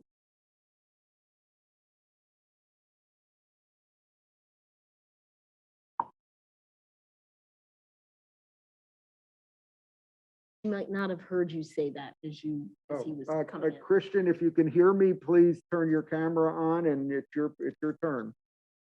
Yes, I can hear you. And let me see if I can get my camera on. I'm not quite sure why that didn't start. There we go. Thank you, Commissioner. I just want to make a brief statement, agree with both Commissioners Bernheim and Grimes regarding the importance of this particular resource, and would remind the board that we have really pretty much lost the other considerable mill worker and mill factory building in the township. So this really remains is the most significant one. And it does have a long history. I've been on the commission for over 17 years now, I believe, and we've seen this at least 5 or 6 times. It's up there with the top 3 properties that have come before us numerous times. We do support the Historical Commission, this motion, and it's important that it be documented, but at the same time, the portions that are being removed, as with all historic buildings of great age, there are many additions, subtractions, and alterations to those buildings. This is obviously no exception. And really, to understand what's being removed, we believe we do. And we believe the applicant has been honest in terms of describing what would be removed. But I think the motion before you would provide additional assurances, not just the usual documentation allowance that the Historical Commission can request under our ordinance, but almost a stewarded documentation. And I think that's critical to understand. One, to work with the applicant and to resolve this issue, but to safeguard the resource so that we know what's being removed, that we're removing only later fabric. And if there are problems, the commission has already convened a subcommittee. We will be available through staff to both meet via Zoom, via phone, or on site with the applicant or those charged with overseeing the demolition, the controlled demolition. So we just wanted to make that statement, support the modified motion that's before you, and obviously I'd be glad to answer any questions. Thank you, Mr. Bush. Is there any other public comment on this? Seeing none. Anything else from any commissioners? Seeing none, we will call the vote on the motion. All those in favor, please raise your hand signifying aye. All those opposed? I see one opposed. Yep, one opposed. So Commissioner Gavin, Vice President Gavin, this will go on the consent calendar. So thank you very much. So next matter on our agenda is the preliminary land development plan for 230. I'm sorry? Reappointment to the zoning hearing. Oh, I'm sorry, yeah, I'm looking ahead, and I'm going to hear about this from the candidate for reappointment, too, because I almost missed him. The next item is to recommend to the Board of Commissioners the reappointment of Ken Breyer to the Zoning Hearing Board, and I will make a motion to that effect in a moment. Before I do, let me say, I believe all commissioners and many members of the public are aware of Mr. Breyer's longstanding contributions to the zoning board the last 10 years or so as chair, co-chair, and co-chair of the zoning board. He brings tremendous expertise and gravitas to the board and runs it extremely efficiently. And for myself, and possibly others, let me say that I'm grateful to Mr. Breyer for his willingness to continue for an additional term, and also to the other members of the zoning board who serve. It is a difficult job. It requires a lot of effort, and I'm glad that he does it. So with that, let me recommend to the board, move to recommend to the Board of Commissioners the retroactive reappointment of Kenneth Breyer to the Zoning Hearing Board for an additional 3-year term to expire March 2024. Is there a second? Thank you, Commissioner O'Neill. Commissioner questions, comments? I couldn't have been that comprehensive in what I said. Oh, thank you, Commissioner McKee. I thought Commissioner Grimes was very comprehensive, but I think Ken Breyer has been a great asset to the community. We're very lucky to have him on the zoning hearing board, and it's nice to see him sticking around again because he certainly brings a lot of experience and a really strong and helpful presence to the board. Thank you. Anyone else? Okay, is there any public comment on this matter? I see none, so I will call the vote. All those in favor, please raise your hand signifying aye. Any opposed? Any abstentions? Seeing none, the motion carries unanimously. Thank you. Now, on to the next matter. This is the preliminary land development plan for 231 and 251 St. Asaph's Road, 123 Bala Plaza, and 333 East City Avenue. Let me say before we start that tonight we are only going to be discussing the preliminary land development plan. We are not going to be voting on the plan. There will be a motion that I will make later in the meeting to handle when that will be disposed of or considered further. There's also in the heading of this item talks about the developers agreement. The board is not going to be discussing the developers agreement tonight. We will be discussing the development agreement at a later time, probably the same time as we discuss, the next time we discuss the preliminary land development plan. So with reference to, before I turn this over to Chris, let me just say this is an enormous project for the township. It is an exciting project. It has the potential for really transforming the area in the City Avenue area in which it sits over a 30-year period. There are a lot of moving parts to this application, and a lot of those moving parts will potentially move at different times over that 30-year period. So having said that, that is some of the reason why we are discussing this tonight but not voting on it. So what we're going to do is Chris Leswing is going to give us an overview of the situation, and then we will open it up for commissioner questions and comments. We will take questions and comments at the same time, if that's what commissioners would like to do. And then we will have public comment on this, since it was offered originally as something we would be moving for, and there may be some members of the public who want to comment. We'll give them that opportunity.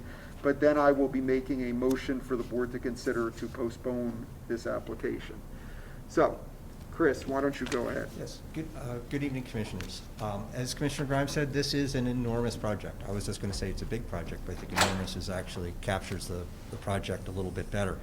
What we have before us is a preliminary land development plan for 1, 2, and 3 Bala Kinwood.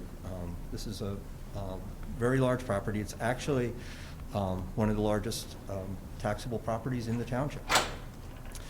When staff looks at this property, and I'm going to provide a little bit of overview of just a general location and why this is a big project. Jillian Dirks is here, and she's going to take the board through the specifics of the project. The applicant is also here to get into the further specifics of their project. But just from an overview point of view, when staff looks at the City Avenue district, and City Avenue district was rezoned about 10 years ago, and we're coming up on that 10-year period, and staff's been doing a decennial sort of review of the City Avenue district. And when we look at it, we look at the district, and there's the Bala Village, but really the core of the City Avenue district is the regional center and the shopping center district. And it really is comprised of these parcels here extending from the Schuylkill Expressway along City Avenue out to Conshohocken State Road and St. Asaph's Road and this would be Writers Ferry Road. All of this is the property in the area. These boxes in here are showing existing multifamily buildings that are right on the edge. They're part of the district. They're not actually, with the exception of the Corinthian, in the district, but they really are influenced by all of this development. From a staff standpoint, we're always trying to coordinate to make sure that all the pieces fit together. Tonight in the presentation is going to be very easy to get into some of these details and go into how big buildings are, how much parking is there. I want to try to remember to think about how all of this fits together to the township, to the surrounding residents, and then also to the campus itself, which we'll really get into in just a couple minutes. So when you look at these properties, what I have highlighted in blue is the 1, 2, and 3 Bala areas. It's really 1/3 of the City Avenue district. This property, as I mentioned, is the largest taxable, has the highest tax assessment in the township, and it's valued at over just approximately about $100 million going forward. So making sure that this property fits within City Avenue. The planning of it's very important because you can see its central location. We have to get that right. But then also how it fits and works with the rest of the township as a representative of the City Avenue district. And when you start to see this, this is really, from a planning perspective, how the township's looking at this. How are we making this connectivity? This is just some of the pedestrian connections, the mainline greenway, the Kinwood Trail, all these things that connect through this property. If we can get this right, City Avenue works. This workers on one side of the area can walk to the other side to eat lunch and to dine, and people are living there. It becomes a district. So the form of this is so important to getting this right, and then also ensuring that all of this development works for everybody on the outside of the area. Over the last 12 to 18 months, staff has had a number of public meetings with residents. Every time one of these big projects comes forward, staff will do a meeting beforehand. Usually with Zoom, it's been very helpful, and we get 50, 100 different people attending. And these meetings have been very helpful because staff learns a lot from this. And we've been able to really apply a lot of that to these plans going forward. Staff has also been coordinating with the different developers in here. There are a lot of, it seems like every other month something's coming forward in City Avenue. Well, what staff's looking at this is not individual projects, but how they all fit together to make sure that there's a synergy between the physical improvements, the open spaces, the traffic improvements, the public transportation. So we've been coordinating with SEPTA, we've been coordinating with PennDOT along the way here to make sure that this all works well. And just a couple facts that since I mentioned we were doing this decennial evaluation of City Avenue District, when you look at the area of City Avenue, in 2010, City Avenue contributed roughly 1/3 of all business taxes to the township. In 2020, it contributes almost half. So City Avenue has been doing very well over the last 10 years. You can see that there's been a tremendous amount of investment. And then we found, as we were doing our studies, that in the last 10 years, in just permits alone, there's been almost $350 million worth of investment in the City Avenue district. This isn't all just the new buildings that the board has seen. They represent 55% of that number, but full 45% of that money has been from businesses and property owners investing in their properties in the City Avenue district. That's kind of the building part of building and planning that the board doesn't see, but this is a tremendous amount of investment that's been going on in the district. One of the things that I mentioned earlier is that staff's been coordinating with residents to make sure everybody understands what's going on. These public meetings that staff has been coordinating have been very helpful. We've been getting very positive feedback from the residents in that they just want to know what's going on, having an opportunity to ask questions. Well, some residents heard a few months ago, they saw some work happening at the intersection of Belmont and St. Asaph's Avenue, and just found out that PennDOT was doing some work about the intersection of that area. And there was a lot of concern about that, and they weren't getting a lot of good answers from PennDOT. They've reached out to staff, and I think they reached out to every member of the Board of Commissioners. Well, to continue with our public outreach, staff has scheduled a lunch and learn on March 10th. We're going to do it from 11:30 to 12:30. We have somebody from PennDOT there just to update the community about the timing of those intersection improvements. We're not going to, this isn't a presentation by PennDOT on what those are, but this is when people can find out more about it, because honestly, PennDOT doesn't have a great answer yet. But there is a demand to know what's going on, so this is just one of those things that is happening. There may be some comment we've had in any of the public presentations brought forward in City Avenue. This intersection always gets managed. This project is not triggering that, but this lunch and learn will help everybody to better understand what is going to be happening going forward. This is not the first master plan for this project. This is a master plan that you're seeing tonight. This is, tonight we're bringing forward a preliminary plan that is essentially a 30-year master plan. Staff and the township has encouraged developers to do this. We want to see how all of these pieces fit together. It's good to do that. When City Avenue was first established in the early 1960s, this property was one of the keystones of that. And this is the original proposal for what was called Decker Square. Only one building is really here that was built here, which is this curved building here. The other buildings weren't built. But you can see this really did, the master plan in 1965 really represented the state-of-the-art ideas of master planning. You take the buildings together, you put a shopping mall in between them with movie theaters, and then you have a giant sea of parking without any stormwater management. This master plan that you're going to see tonight is significantly different than that. But one thing I think that was interesting when we were looking at this graphic was that there was originally a bridge proposed that was connecting across St. Asaph's Avenue between the 1 and 3 property and the 2 property where Saks Fifth Avenue is. As anybody's ever driven down that part of St. Asaph's Avenue, you'll see that there's some elevation there. This somewhat explains why that area looks that way at Decker Boulevard. And I'm going to turn it over to Jillian Dirks, who's going to take you through a real explanation of the details of the plan.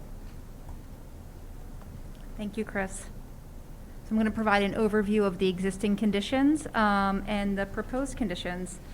As you can see on the screen here are the existing conditions. There's currently 5 buildings. As Chris was just talking about, this is the curved building that was originally included on the master plan. Right now, there's 5 buildings, about 65% or 1.5 million square feet of impervious surface on the site. For 1 and 3 Bala Plaza, which is located at 231 and 251 St. Asaph's, the site is currently improved with the 3 office buildings. 1 Bala Plaza, the curved building, is a 6-story office building, and 3 Bala Plaza are 2 buildings that are both 7 stories.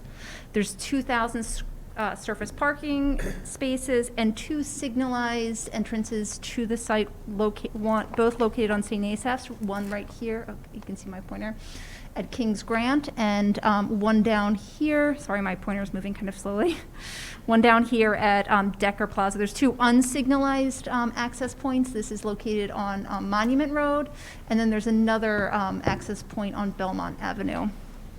Also images of the 2 different buildings. Oops, sorry. This is an aerial of the site, and you can see the location of the surface parking lots. 2 Bala Plaza is located at 333 East City Avenue. There's 2 buildings. One's a 10-story office building containing almost 300 square feet of office space, and the other is a 3-story retail building. It's the Saks building that's located with frontage on City Avenue. Both buildings sit on top of a structured parking garage that includes 872 spaces. The property is accessed off of driveways extending from St. Asaph's as well as from Decker Boulevard, located right here. And I have an aerial that shows you, you can see the surface structured parking, and this is the location of Decker Boulevard. Proposed conditions. As we said, there's 5 buildings currently. The plan shows an addition of 15 buildings on the site, and I'm going to kind of walk you through all the different types of buildings. For 1 and 3 Bala Plaza, there are 3 office buildings proposed. Office South, which includes first story retail. It's 13 stories. Office North, which also is 14 stories. And 182,000 square feet of office space. Both Office South and Office North are included in Phase 2, and I'm going to give you an overview of the different phases.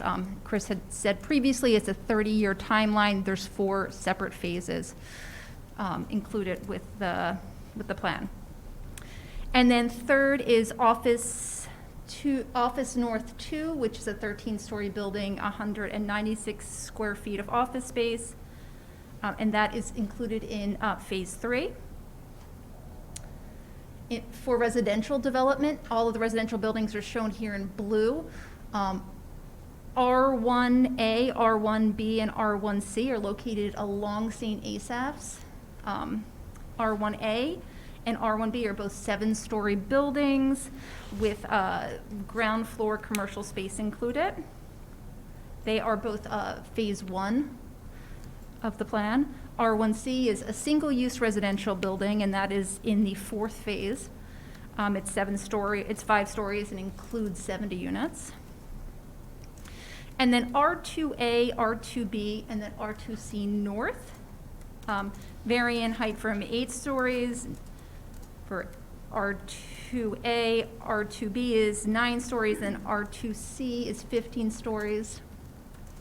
All of these buildings include ground floor commercial as well.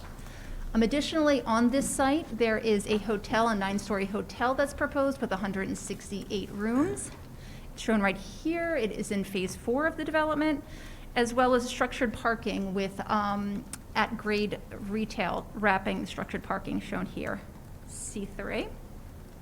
And 2 small retail buildings that are incorporated into the center of the development. They're both included in Phase 2. The applicant's also including a number of amenities, and I'm sure they will provide a little bit more detail on that. One is a large green space referenced on the site plan called Bala Park. It includes a water feature. The other is the Village Square, which is located right here. And then the Gateway public gathering space located at the corner of Belmont and St. Asaph's, as well as another public gathering space that's located at Monument Road and St. Asaph's. The Gateway is a Phase 1, Village Square is Phase 2, and then the other 2 amenity spaces are Phase 4.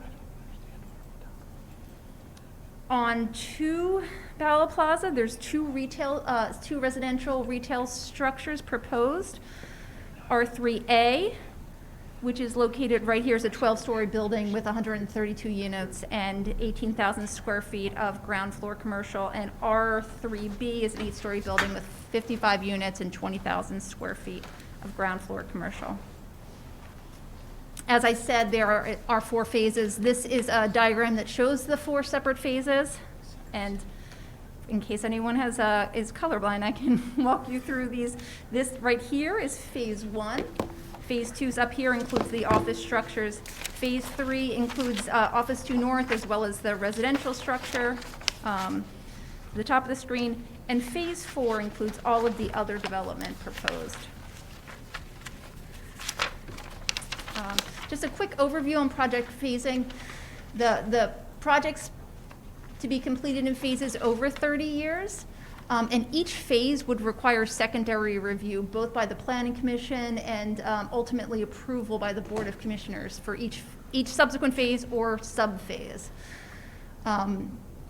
We feel that it would be appropriate at that time for the Planning Commission, the Building and Planning Committee, to be making detailed comments on the recommendations for natural features, traffic impacts, stormwater design, architecture, and streetscape for each phase. Planning staff has reviewed the plan, and we have identified a number of recommendations which have been included in the documents you've been provided. The recommendations really can be organized into 3 categories: public realm improvements. These are improvements that enhance community, a sense of community and the community environment, and create a sense of space, a sense of place, which is one of the goals of the City Avenue District. Connectivity, improvements that minimize pedestrian and vehicular conflicts and promote a safe and inviting pedestrian environment. And greening, improvements that create landscaped areas that enhance the character and quality of the existing adjacent and proposed residential neighborhoods.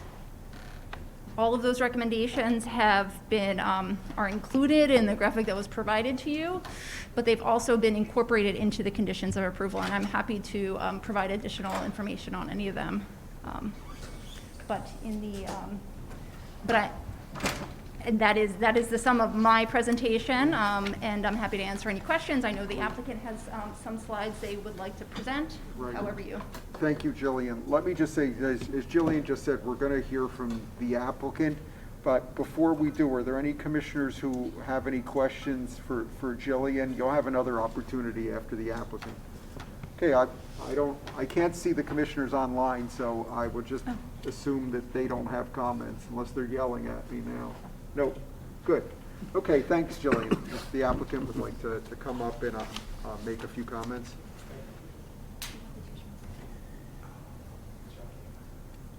They're on the people in Atlanta. Oh. Don't know if he is.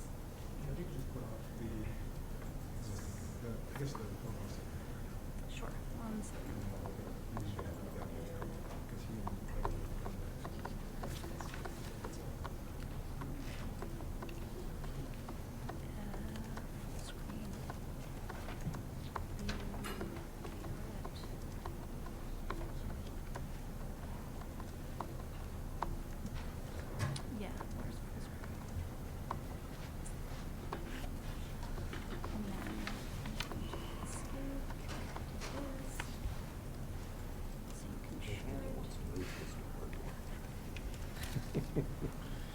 That's good.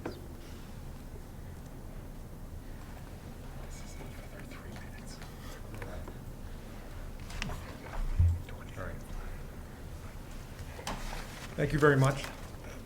My name is Al Fiscaldo, zoning counsel for the applicant. Thank you, Jillian and Chris. That was a very comprehensive summary. Our entire design team is here. I'm going to try to put some more meat on the bones for you this evening. Jenna Giuliani from Tishman Spire is here. Yakimi Adovnik, our landscape architect and planner. Michael Boca, our civil engineer. Our architectural team is in Atlanta. They're here virtually. Max Skogan, Merrill Elam, and Justin Southard. Frank Tavani, our traffic engineer, is here as well, and my co-counsel Phil Rosenzweig. Okay. I'm going to give a brief overview, and then we're going to turn it over to the design team to walk you through the project piece by piece, building by building. But we're excited to be here. I agree with Commissioner Grimes that this is a transformational project for the City Avenue District. The properties are comprised of 61.5 acres. They're at the edge of the township, and they provide a gateway into Lower Merion. And because of its size and location, and it's a keystone of the RCA district, this presents a unique opportunity for the township and the applicant. About a decade ago, the township created the RCA district as a tool to move away from the vehicle-centric development of the City Avenue district and to try to create and move towards a more pedestrian-friendly, mixed-use project, a live-work-play sort of environment. And we believe that this project checks all of those boxes. People don't want to commute anymore. This project promotes connectivity into the neighborhoods and to regional transportation systems. It promotes multimodal transportation to and from the property and positions City Avenue as something different, something that can compete with the Navy Yard, King of Prussia, Conshohocken, and the Schuylkill Yards for top-tier Class A office tenants. Something that can increase the economic vitality of the entire district and create a spillover effect onto surrounding properties, resulting in an extremely positive impact on the tax base. As a live, work, play project, residential is a component. I know there have been a lot of standalone residential projects in the township recently. Chris pointed a lot of them out, but residential here is different. It's part of a whole, a cohesive whole, and it's essential for the project to be viable. This isn't residential in a vacuum. It's residential with a purpose, and it's functionally integrated into the entire project. And as we'll hear later on, the majority of the residential in this project will occur in phases 3 and 4, with some of it upfront in phase 1. The site, as you'll hear, has dramatically different topography from north to south, east to west, and currently is a sea of asphalt with the 5 buildings that Jillian discussed. What we're proposing is a mixed-use, pedestrian-friendly live, work, play project that brings a combination of office, retail, hotel, commercial, and residential, and amenities and green space, which I think is what makes this project unique and sets it apart from anything else in the township. It will be developed in 4 phases over 30 years. But I think what's important to, one of the things that's important to recall here as we look through this project is that Fitchman Swire hasn't maxed out their development on this site. They've forfeited essentially the right to another 900,000 square feet of by right development on the property. It exchanged that for something to make this property iconic. The 12 plus acres of green space, numerous public amenities, and a way to connect the property to its surrounding neighbors in a way that's different. What we're looking to create is a destination for the residents of the township, a destination for high quality corporate tenants that will anchor the commercial district and drive the local economy, and to provide a retail spine for the region. This project was approved by this board in 2019, tentative sketch phase was anyway. And what you'll see here today is significantly the same as what was approved in 2019, with some differences that resulted from conversations with staff in the years since. The internal loop road is now entirely connected throughout the site at the request of the fire marshal. We removed a lot of surface parking near the amphitheater, which you'll see, to create more green space and create an even larger park, and replace some of those spaces lost with a parking deck.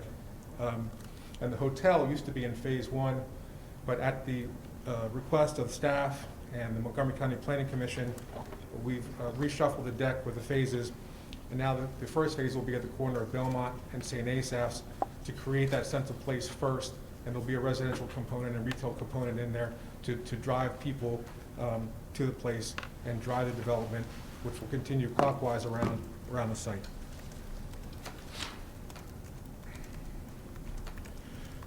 Jillian talked about the new buildings.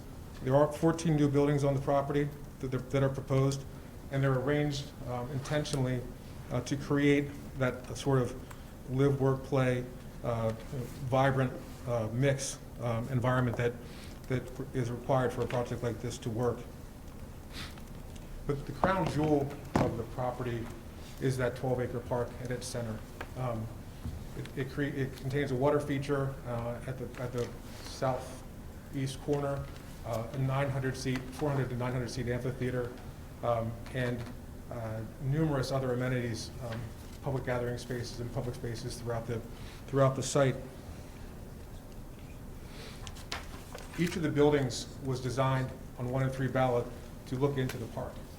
And when we designed the plan, we weren't designing from a blank piece of paper. It's not a virgin piece of ground. There's 1 million square feet of existing development on the property. So we had to design from the outside in.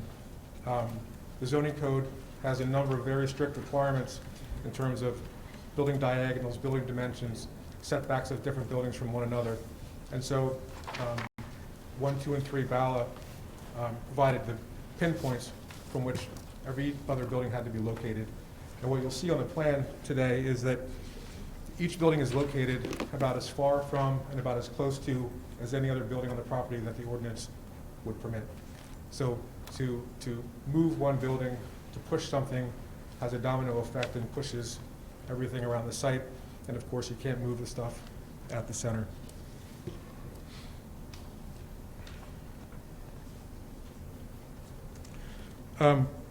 With respect to the green space, Yaki Miodovnik will discuss this in great detail, but it's really an extraordinary design that he has created along with the rest of our team.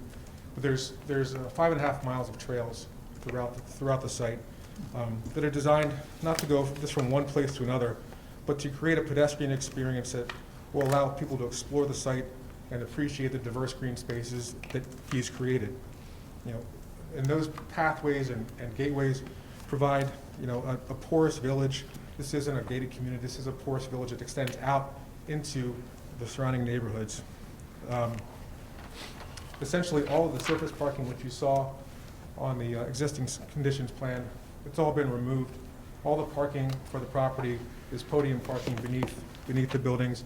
Only one surface lot will remain on the property, and that's a legacy lot behind One Bala that's required to be there by lease. So pedestrians walking through the site aren't going to traverse through parking lots, but they're going to traverse via an intricate, intentionally designed path system that I described.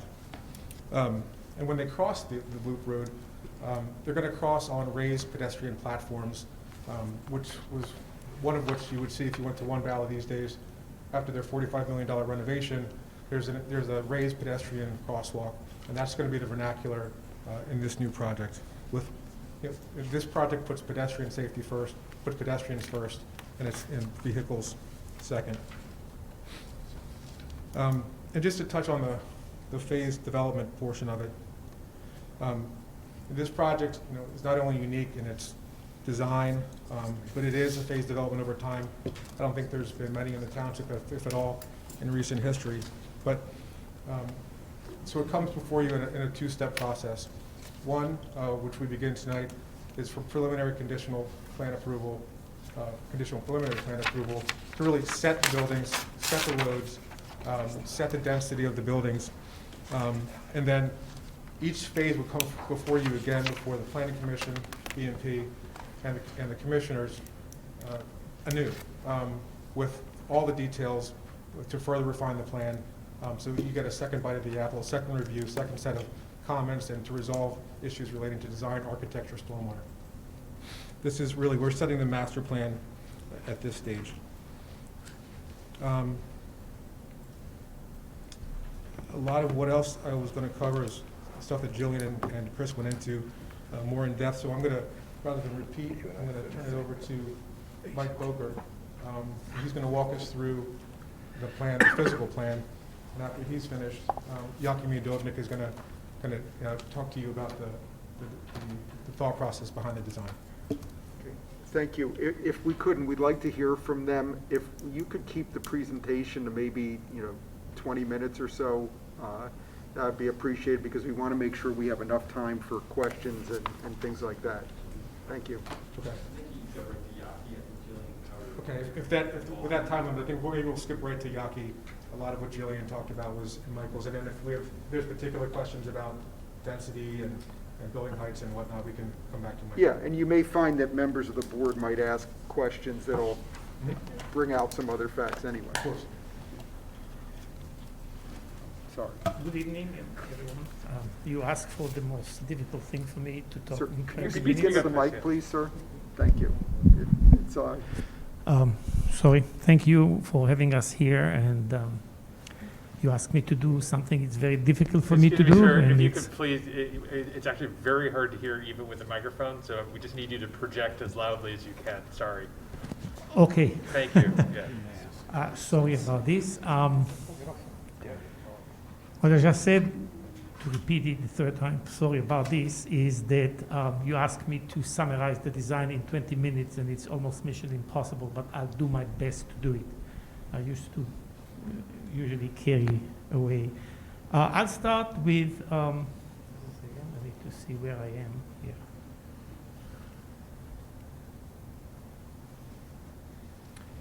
I'll start with my engagement with the project. It's a long engagement. I work on this project since 6 years, and we started with doing small project as it developed to be a master plan. So I don't know if you were at the site lately, but a lot of things have been done there and a lot of changes happened. The place got a facelift,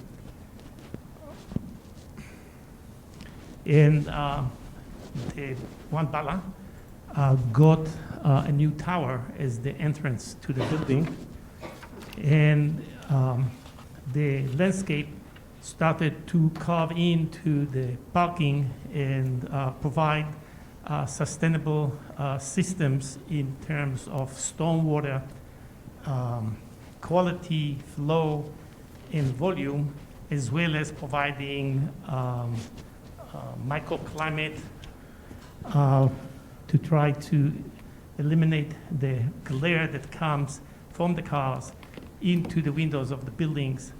And I'll continue to talk about it later. Couple of more views. This is the interior and the porosity of the building as part of the philosophy of sustainability and equality and in a democratic way. This is how the building is porous and can look through the activities that's happening in it. And a lot of investment of almost $500,000 was done into the landscape. In order to create an A-class office building, it's not only about the interior, it's about the other conditions you give to the people that work there to be able to adopt to new ways of working as we are moving forward. We used to sit at a table. Our kids are probably sitting on the floor, sitting in bed, working on computer, and that's the new way that we're trying to accommodate with the new design. So you can see a lot of outdoor spaces for meeting places, for individuals to sit and do their work. Here are some views of the back of the building, if you haven't seen it. A cafe that become a place that you can continue to work in.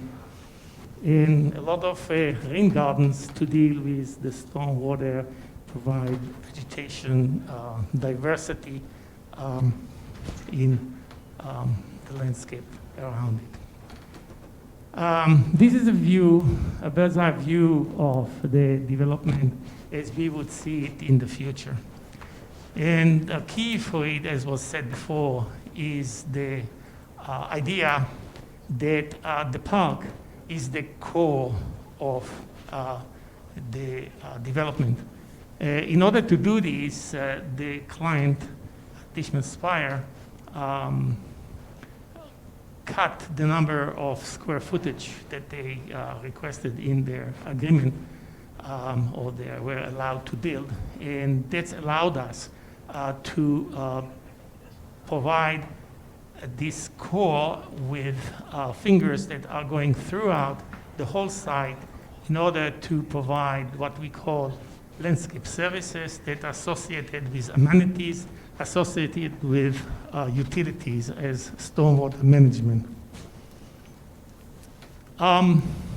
Something that we usually do in order to remind us not to cross path is that we shouldn't, is to try to understand the zoning. And I won't go and read it because I don't have the time to do this, but you will see in some of the diagrams where we refer to it.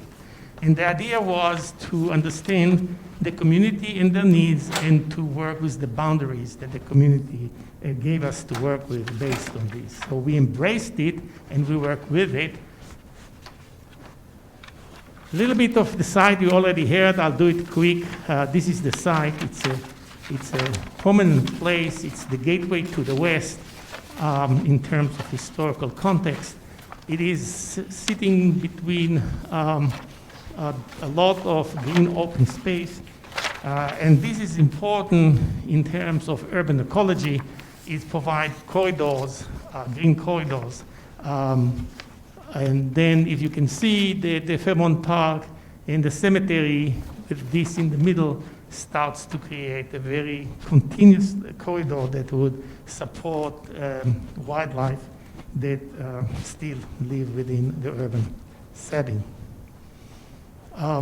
This is in green. You can see where we are in relationship to the context, the cultural one and the natural one, and taking advantage of this for the people that work there and live there.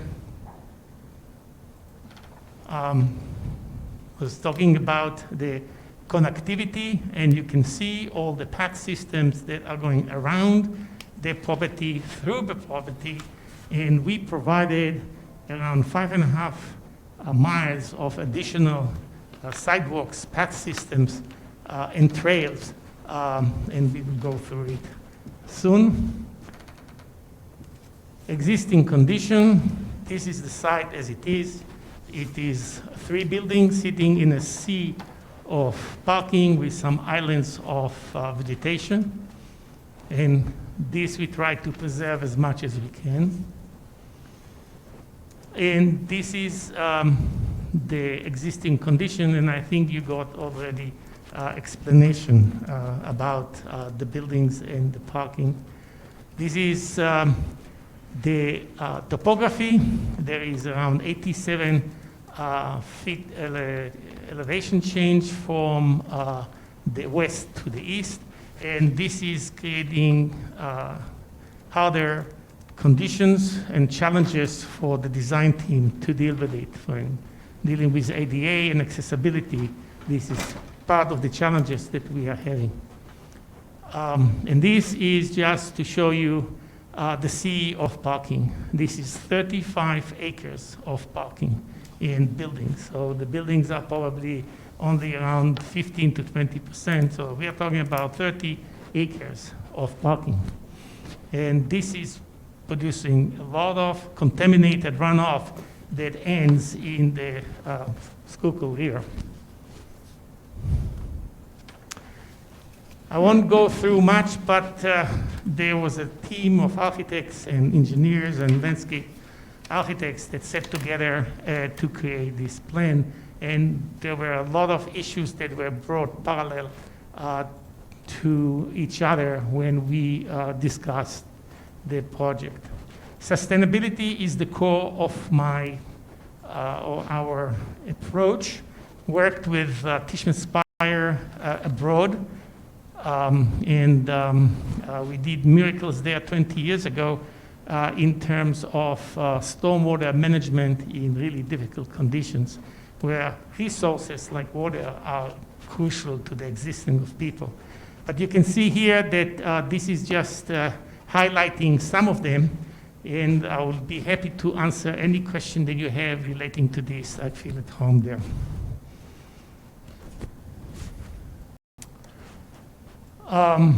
This is the plan. And the plan talks about having the urban fabric, and those are the new buildings in relationship to the old ones, creating a massing and situating with between them we have green. And the idea is having what we call a biophilic experience, is the need of people to relate to nature.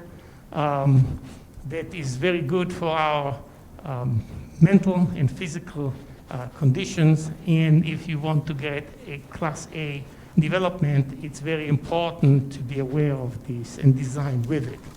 So you can see that we have areas of preservation. This is existing woodlands in the east and the west, and some other pockets that we are trying to keep intact. And then we would have to restore, and that's will be to restore 35 acres of parking, providing around 12 and a half acres of parkland. And when I talk about parkland, I'm not talking about only grass. I'm talking about planned communities. I'm talking about an urban ecology, a healthy site that is going to sustain itself in the community that would live in it.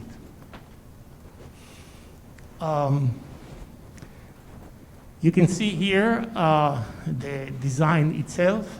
You can see the use of the buildings, and it's already you heard about it, so I won't add much into it.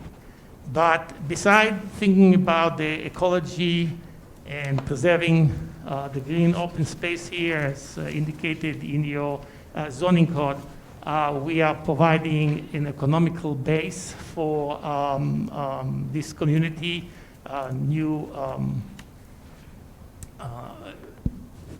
the offices as well as commercial entities.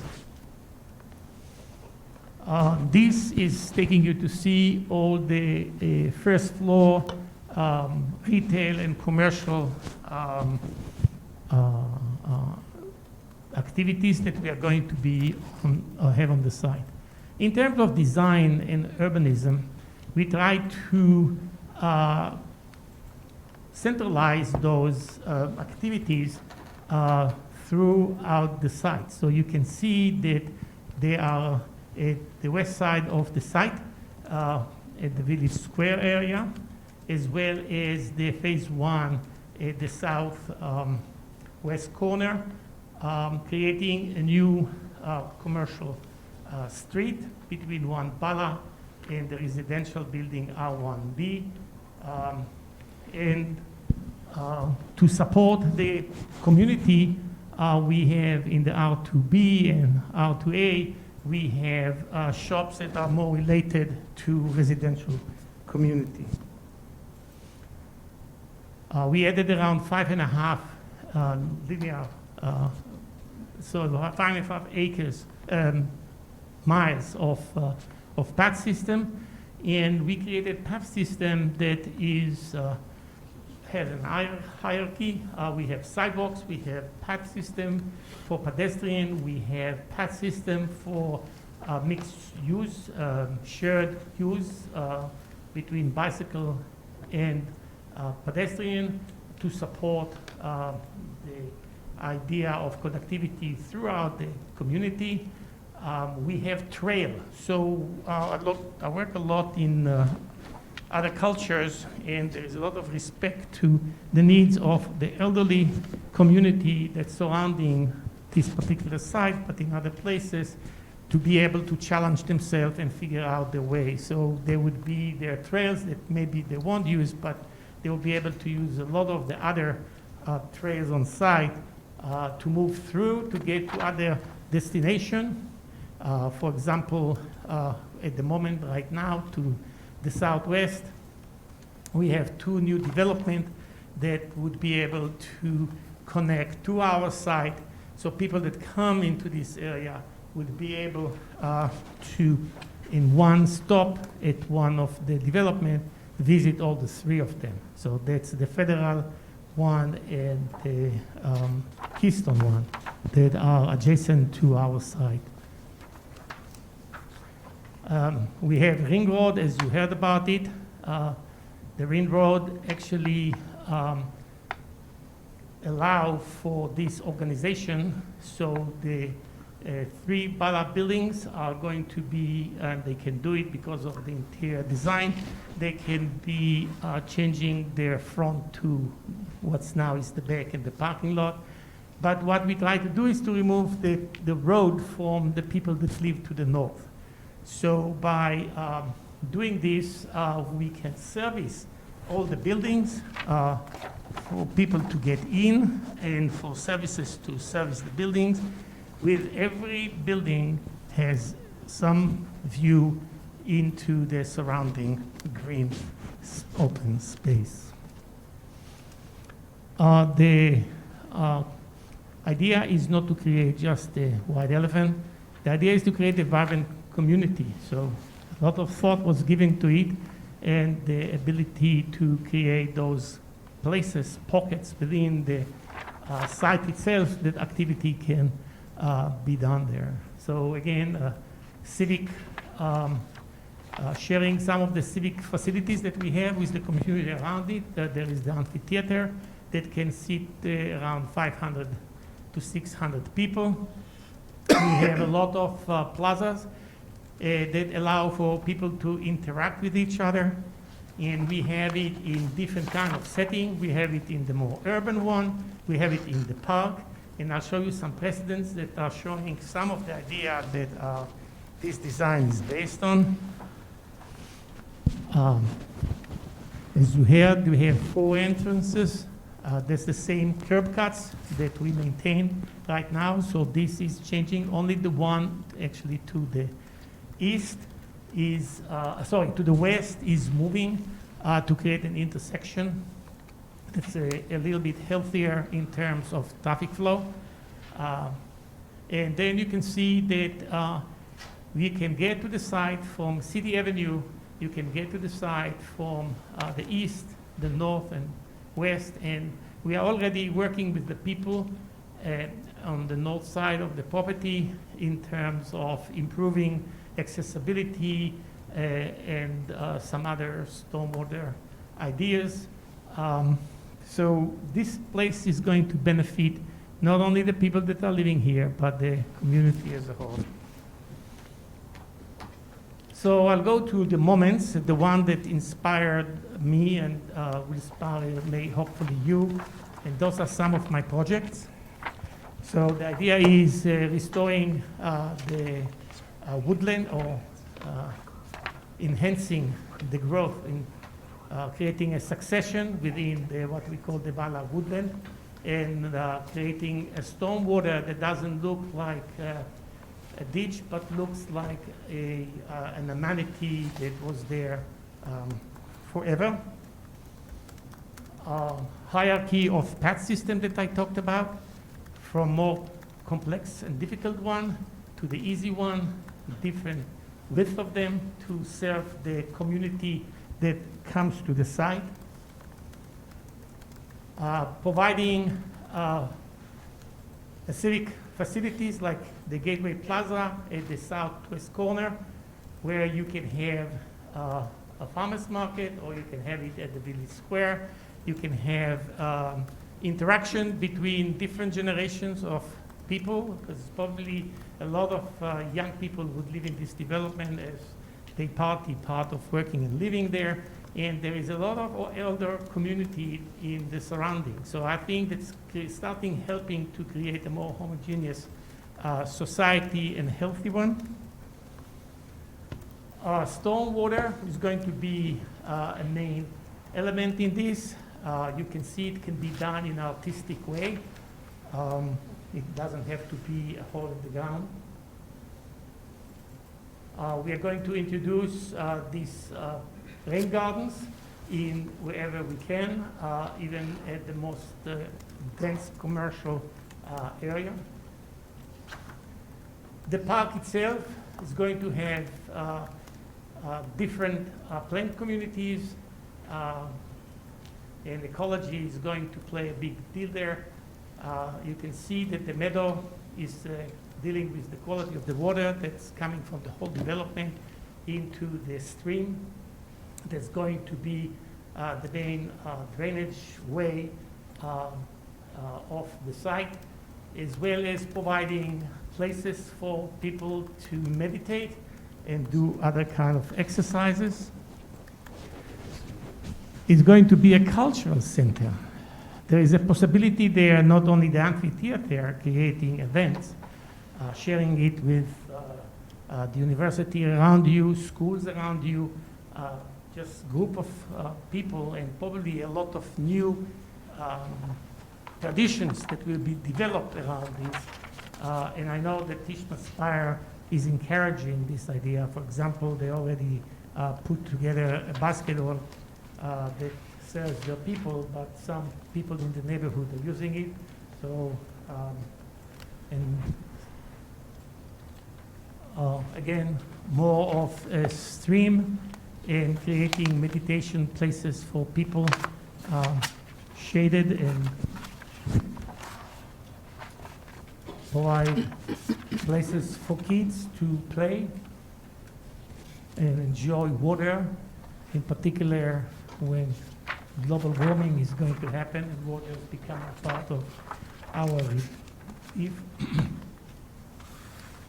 There are possibility already. There are cafes at the three Bala buildings that can be expanded. You can see that by switching the back to the front and the front to the back, the terrace can serve as a restaurant for businesses, and just completely elevating the status of this development for a Class A business environment. The amphitheater, taking on the one that you have not far from here,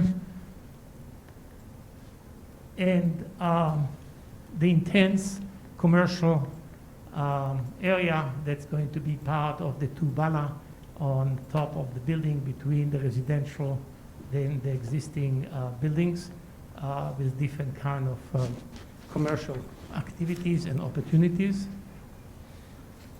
And you don't maybe like this style, but the idea is that it can be really a destination place for people who come here from a mile away to visit this place, as well as for the people that are going to live here.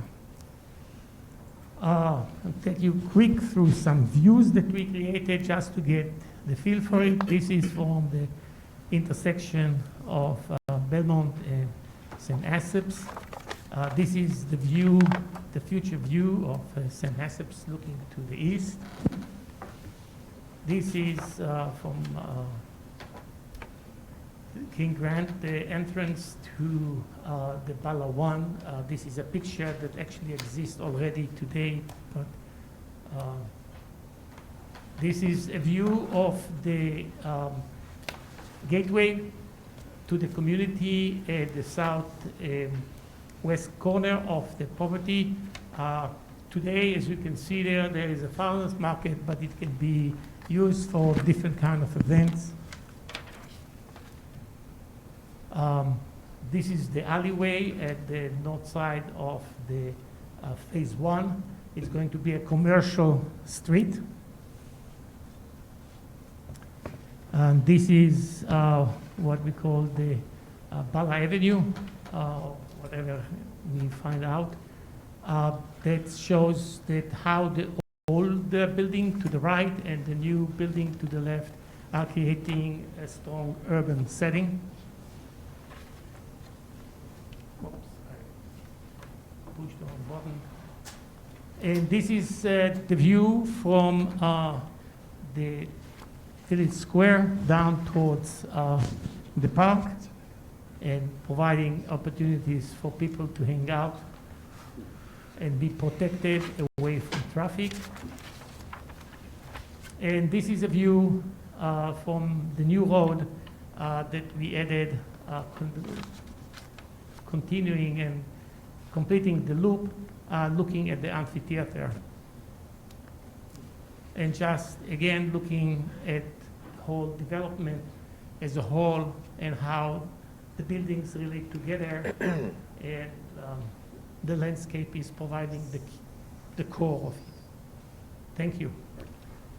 Thank you very much. Mr. Fiscaldo, is there anything else, any other quick comments anyone wants to make? I suspect there's going to be some, a lot of comments and questions from commissioners, but if there's anything else quickly, that's fine. I think we've touched on all the big Okay. points, so we can get down to the questions. Okay, thank you. So let me say before we start, to the extent you're willing to share that presentation with the board, if you might send it to the township secretary and she can distribute it to us. I think that was a very helpful presentation, and the slides in particular, so thank you. But I for one would like another opportunity to look at them at my own pace. So thank you. All right. So we'll now start with commissioner questions and comments. I think the easiest thing might be to start at Commissioner Courtney's end, not to put you on the spot, but to the extent you might have any. I would suggest that if you're able to do things in one turn, that would be great. But if anything comes up, afterwards, certainly I would probably recognize you a second time. And these are questions, they could be for Jillian, for Chris, or for the applicant. So, Commissioner Courtney, do you have anything?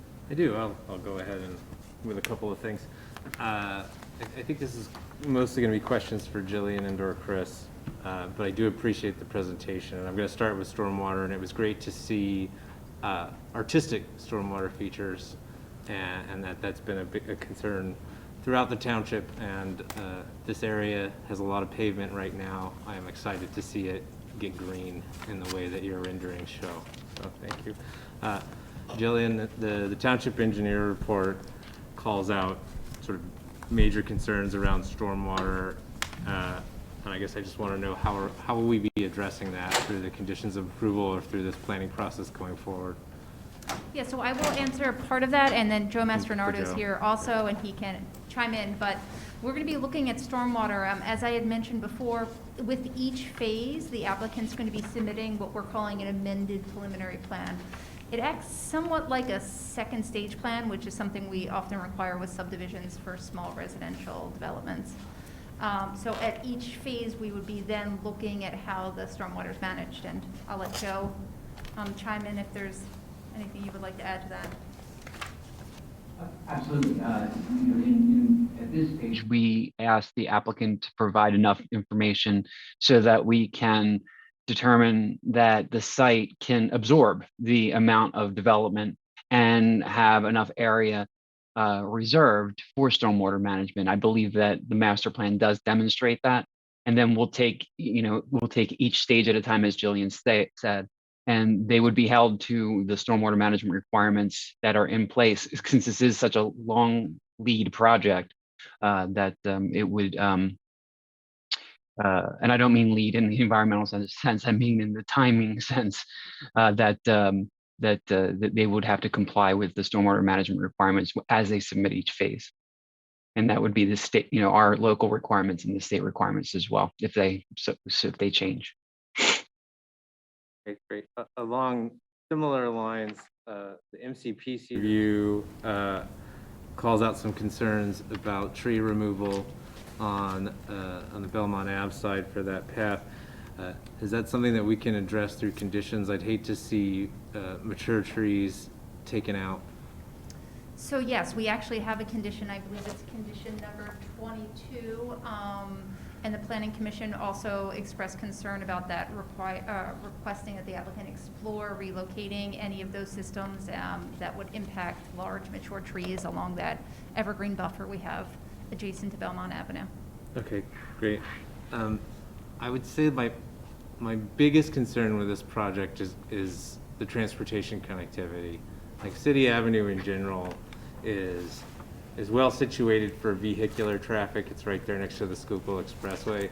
But I saw the traffic study in the memo, or I forget where, it says it's going to this could introduce 1,000 new vehicle trips and only a piddly 150 public transportation trips. I think that's a bad ratio. And so I was happy to see that there's potential the Mainline Greenway could connect to this. I went to the Mainline Greenway site this afternoon, and they don't have the same arrows that you showed. So maybe they could update that, because my concern was if you want to take public transportation, you have to walk a mile to a station, or you have to drive to a station, or you have to cut through Laurel Hills Cemetery. I know that there is a condition to consider shuttle service, but I wonder if there, what else can we do to improve upon that?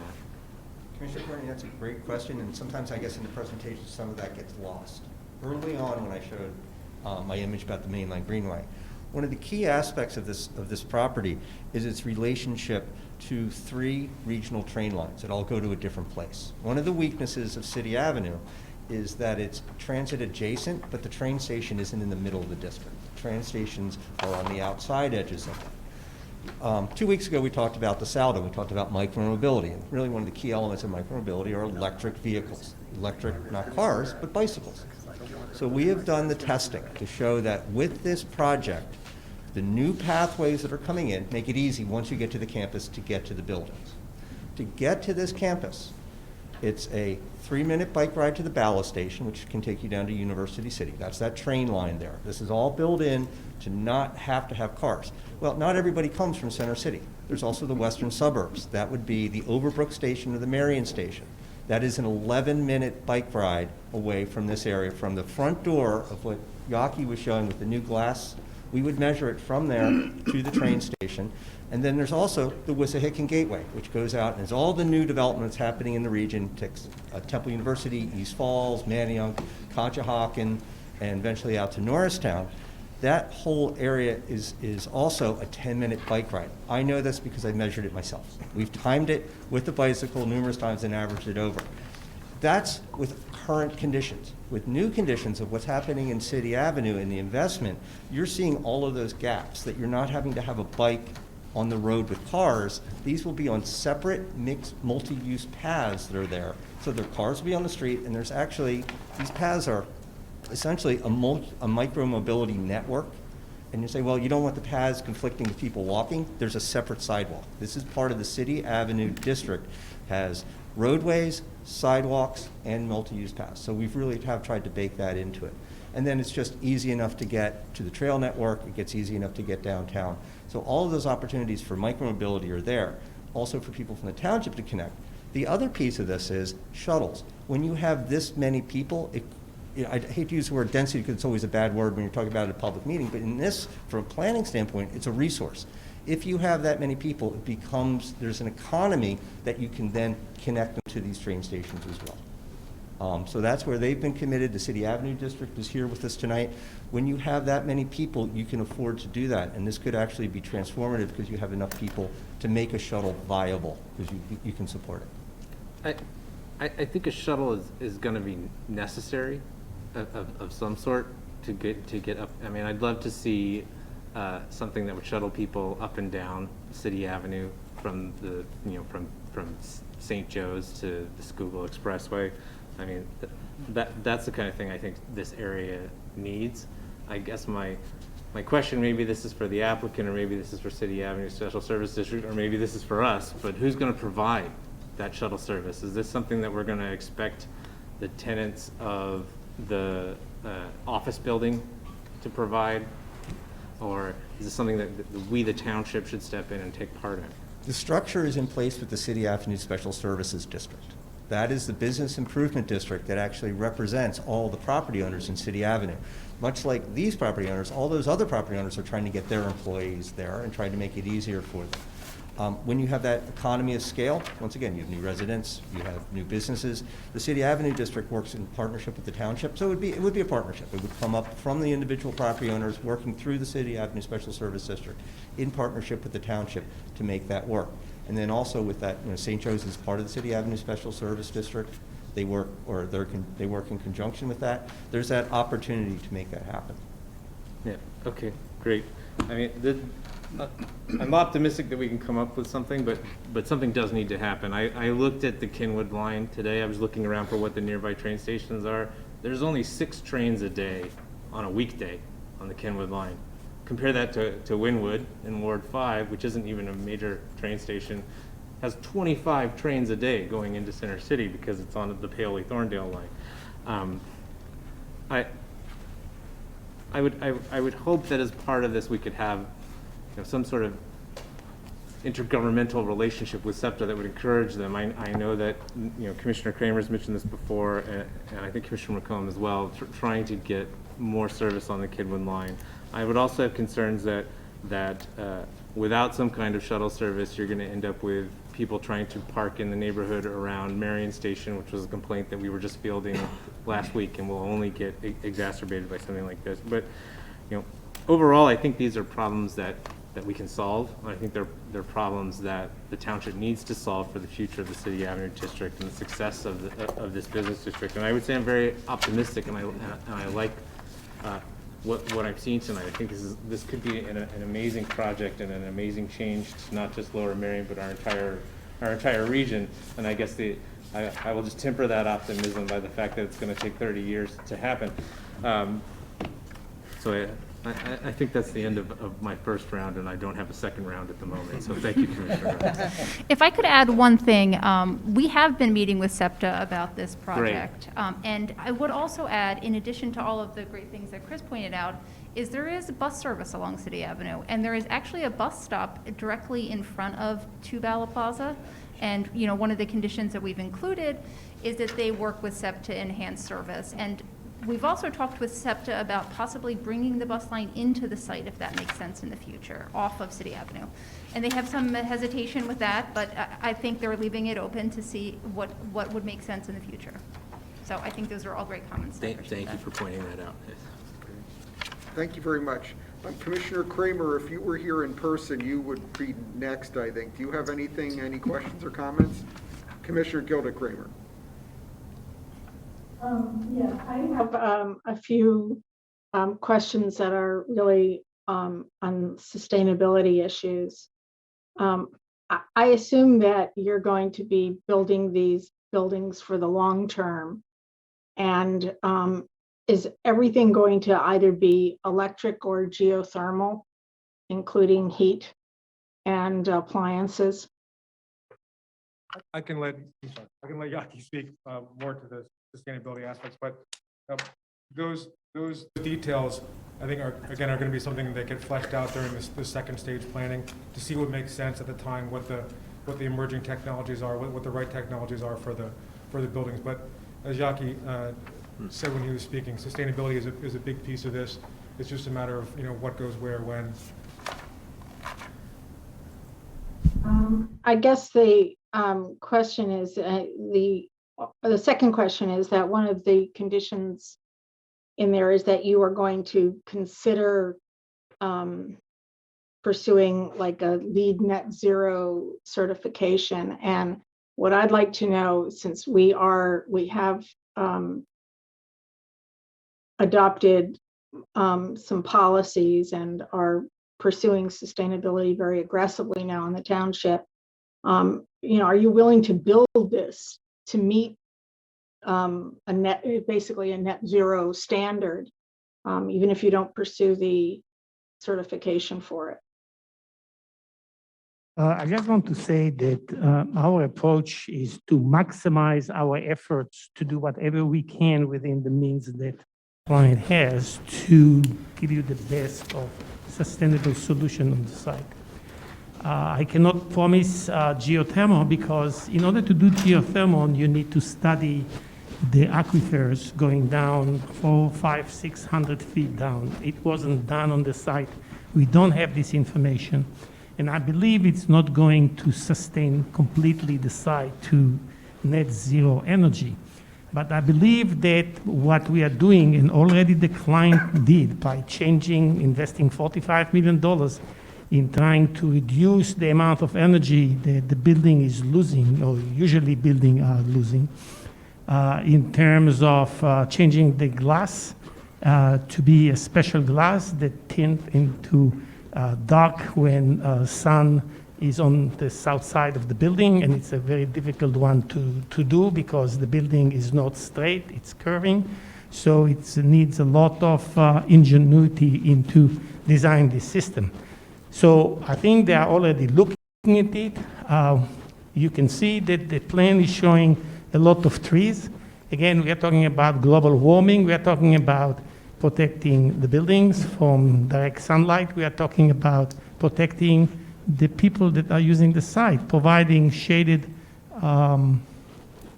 pathways to connect places to be next to water. So we are already using a lot of those sites and other systems that allow us to push for sustainability.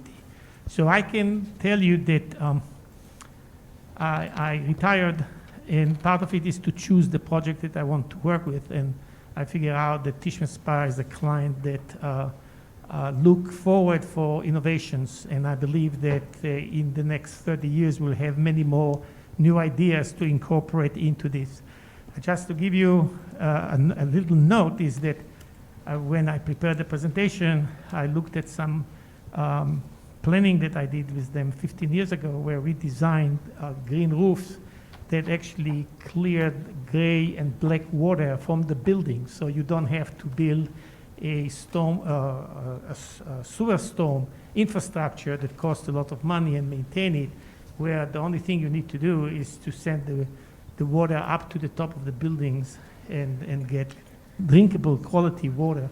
And again, once we would continue to work with you, we are already implemented these systems 15 years ago, and they're getting better and can serve not only this community, but many, many other communities in the region. And I'll be happy to help you on these sustainability efforts. Thank you. Thank you. Is that anything else, Commissioner Kramer? No, that's it for my questions. Thank you. Okay, Commissioner O'Neill? Thank you very much. Thank you for the presentation. And I have a couple of questions for Mr. Yadovnik. Thank you. So my first question pertains to circulation for pedestrians, and I'm not sure whether or not we could go to the campus overview. That is, I'm not sure what we would call it here. The major preliminary plan one. There we go. Yeah, thank you. The one before, yep, that's the one. So trying to visualize better where the major pedestrian points of entry to campus are. Okay, so let's try to go back to this slide.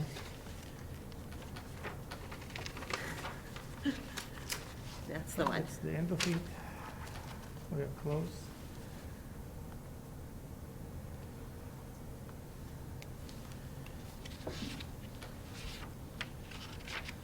Okay.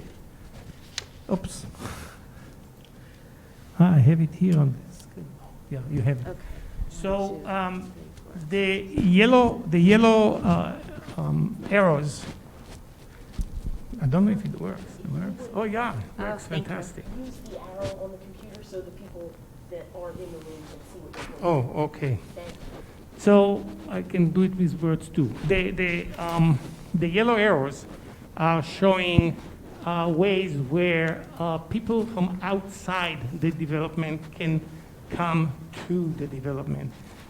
There would be some challenges, and we talked to the planning department about it, where we will try to involve the other development that are happening to the south west of you, to make it easier for people to come. Because just think about it, if you have the three major commercial developments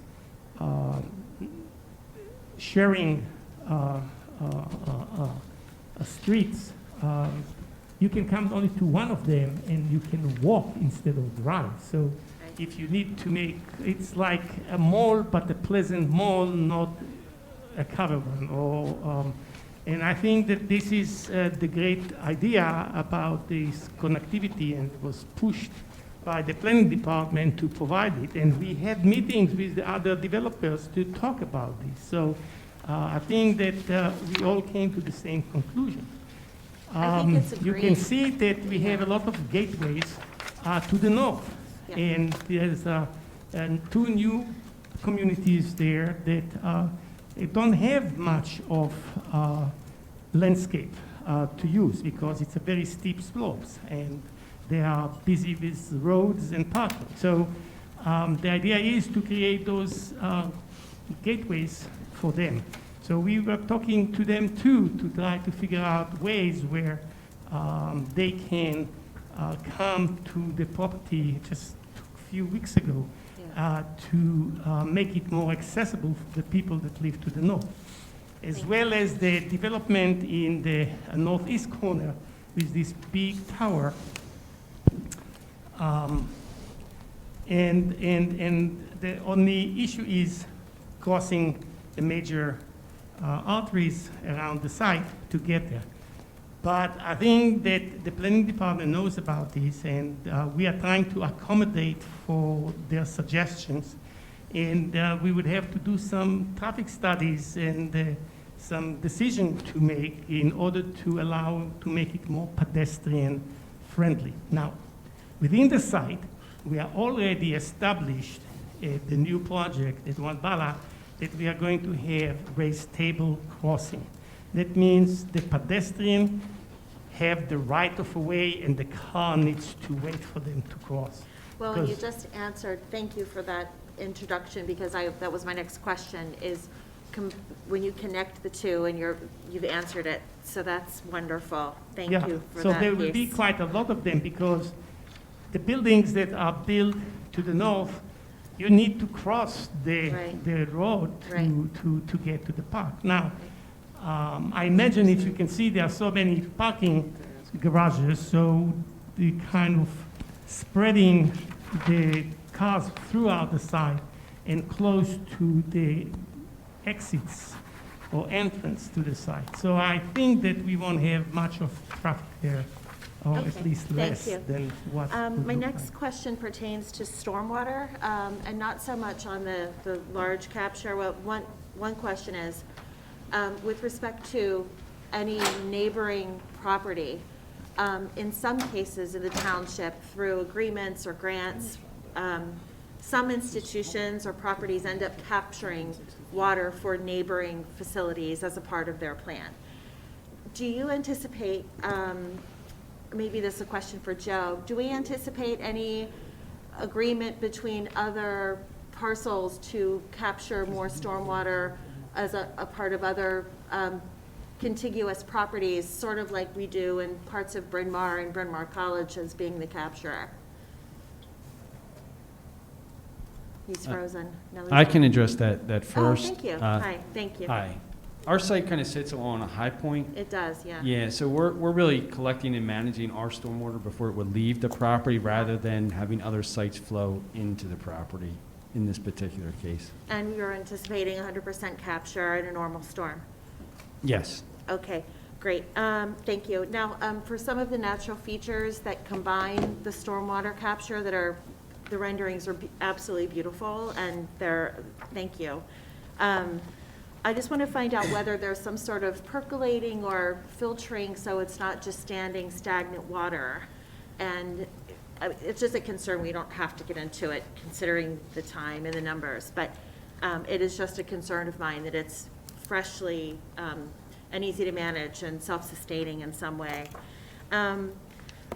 Parking structures from, I guess, a design perspective, I would hope would be as attractive as some of the natural features. And these are tall structures that I hope hold up over the course of time in terms of their beauty and not just their function.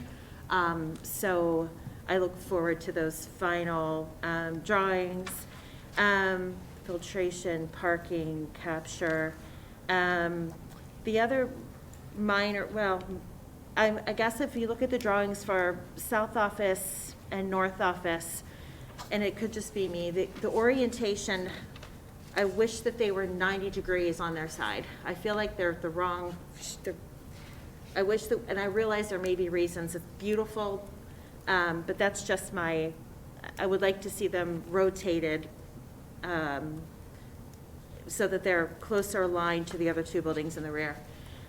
Realizing that stretch. But the other only question I have to think about is really more of a question, is if you could identify what this will become, what Bala Plaza becomes, how is it different, and what will you offer that Schuylkill Yards, Navy Shipyard, Conshohocken, Springhouse Innovation Park, all these other incredible places we have around us, what's the real draw? And I'm excited by that question. I don't mean to challenge you at all. It's not a challenge, it's support. It's just super exciting, and the opportunity, I hope we can all see the opportunity this presents us. Yeah, and I think that that's a very good question. And I think that we are different with the way that we approach the site design than the Conshohocken one, and I can explain why. Conshohocken development is at the river banks, and it is in the flood zone. And what they did is they utilized the first few floors for parking because they wanted to minimize the damage to the buildings. But when you do this, you don't have life. If you think about buildings on stilts, there is no connection between the building or the people in the building and the street. And this, in my opinion, is a dead place. That's how I perceive it. I just didn't share it, but I work in 17 different countries, and this kind of development is happening in a lot of places that are called young. I mean, they're not really young, they're only new development, because we are already seen to be old. And this is the way they are doing it. Actually, they don't have more than just the first floor. Sometimes they have the first 3 floors, our commercial ones, because people can connect easily, and that's maybe would be the future. We don't know, but the other one is the King of Prussia. If you love to sit in a cafe and breathing fumes from the parking lot, that's what you get there. I think that, again, people are, this is a hot potato, if I can call it like this, because there are not other places like this.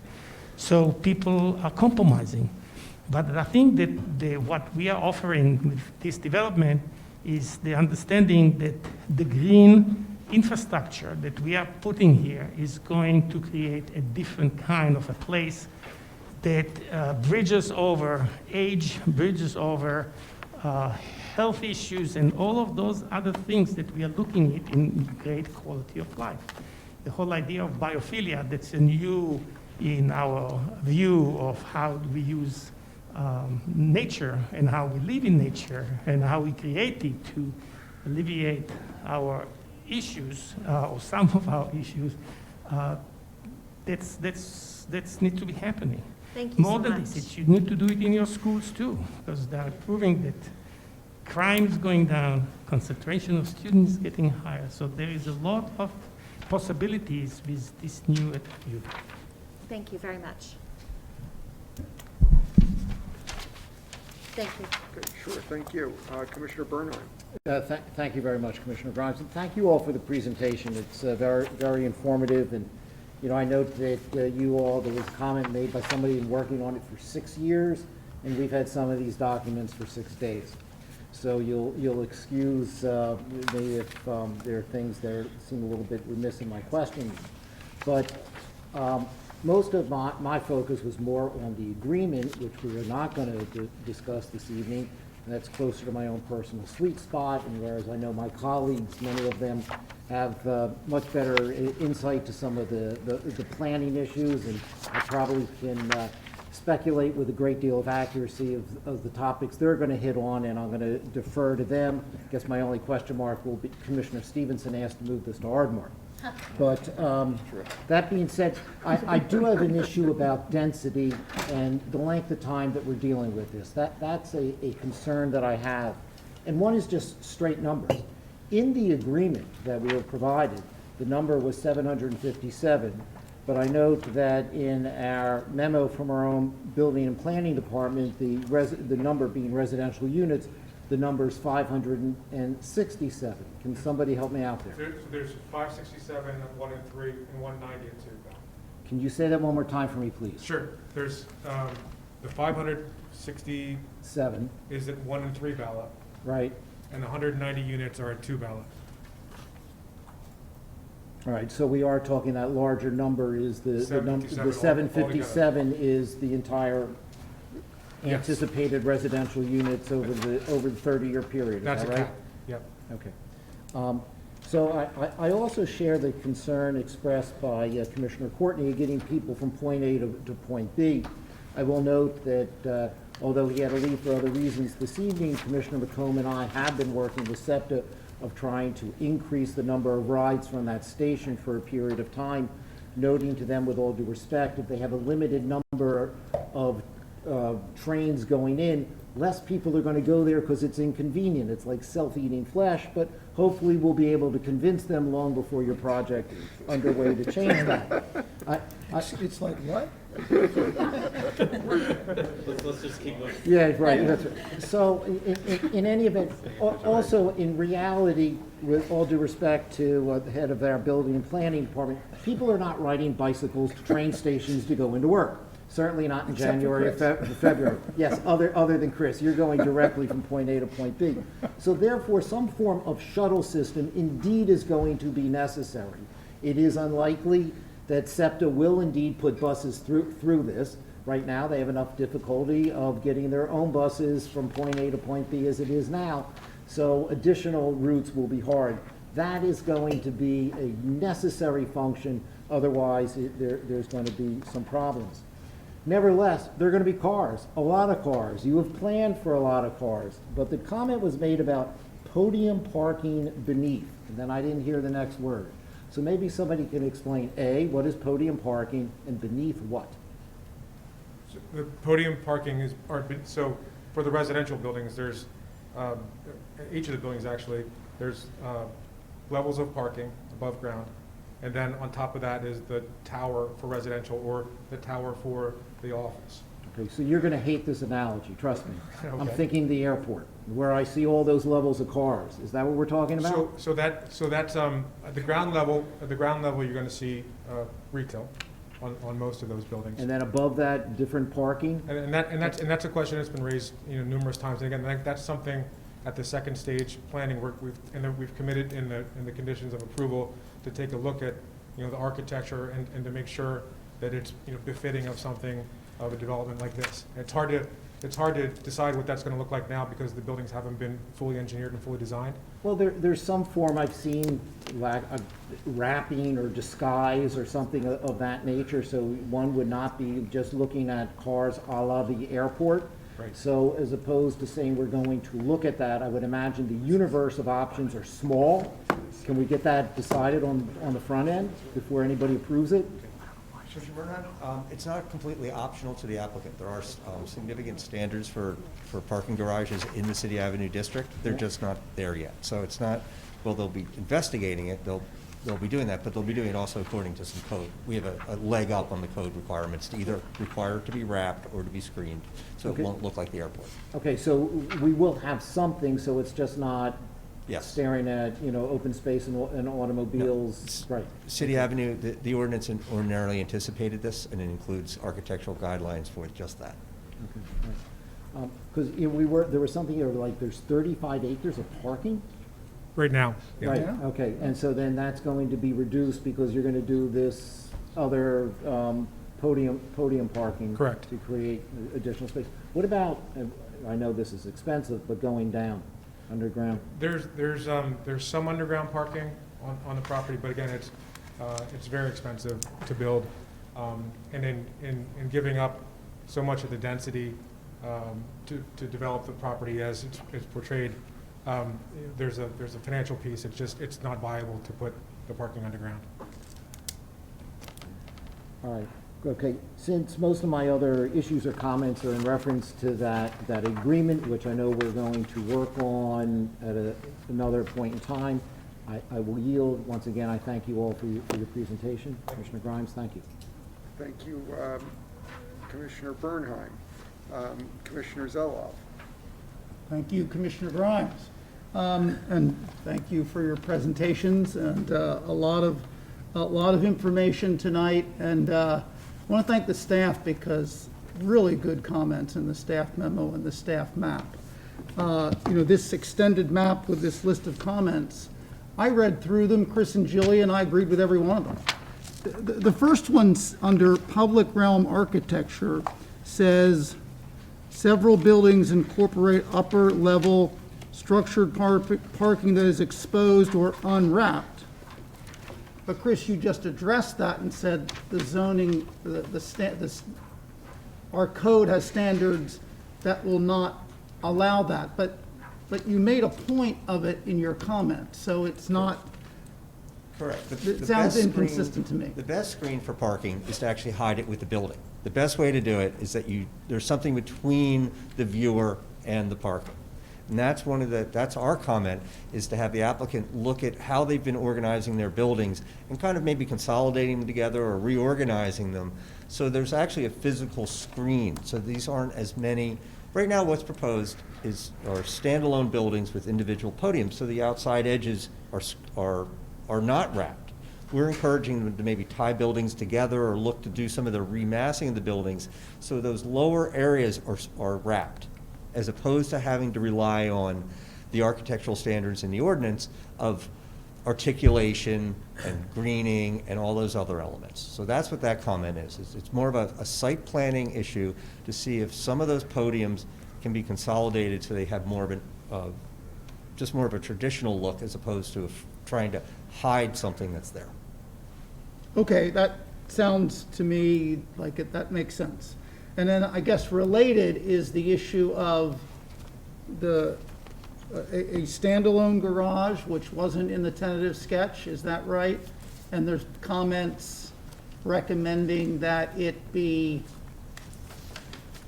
eliminated, it be moved, it go underground, all three. It's not, Jillian, you're there, maybe you can provide more information. So I can respond to that. During the tentative sketch where the parking structure, the 4-story parking structure is shown, there was a large surface parking lot. They removed that and added the parking structure.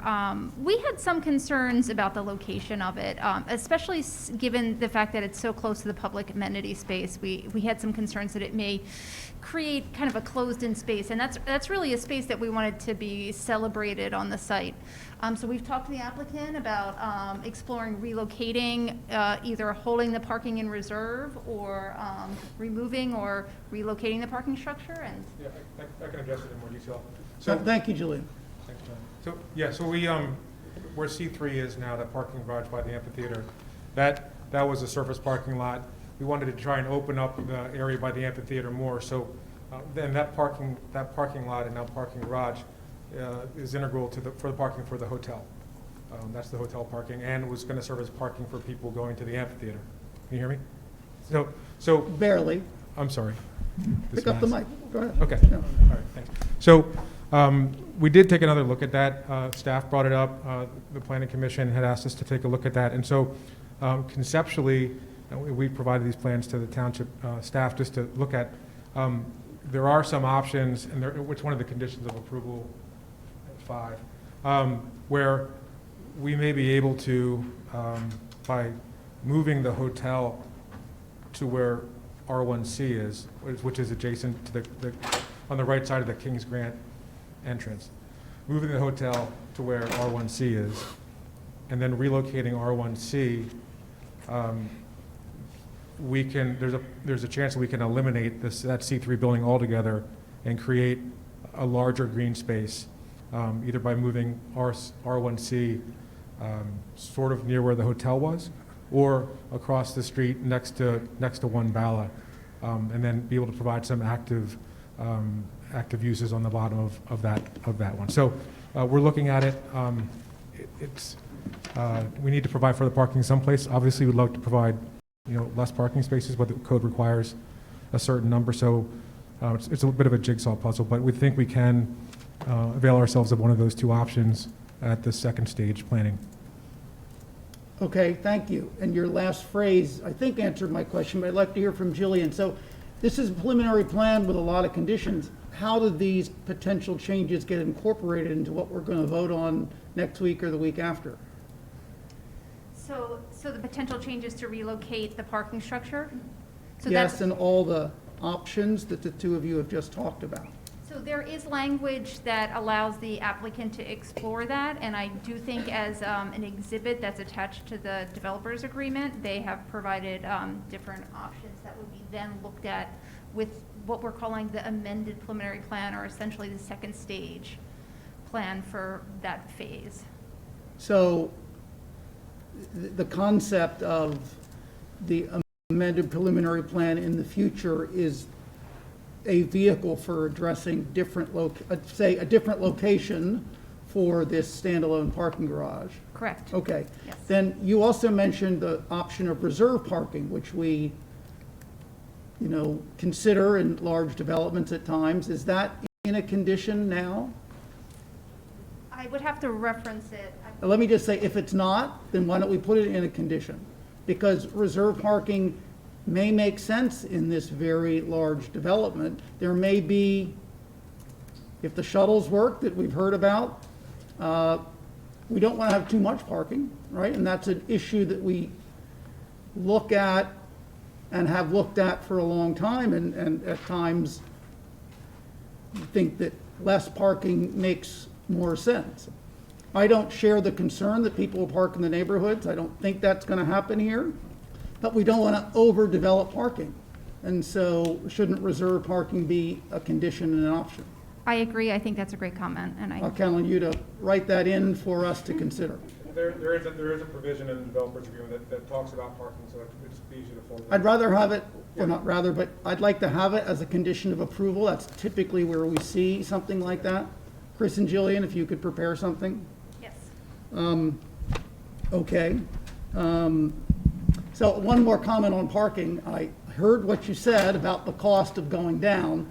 We do have underground parking in this township. We actually have a facility that's 2 levels underground. So I know it's costly, but it's also something that has occurred in development here in Lower Merion Township. So my count of residential units is higher than Commissioner Bernheim's. I came up with 827 from page 45 of the staff memo. 567 units, 70 units, and 190 units. The 70 are in the 567. That's a standalone, single-use building. So that's part of the 500. Chris and Jillian, you agree with that? I do agree with that. I Okay. apologize. I think that's a staff error. All right, good. Thank you for clarifying that.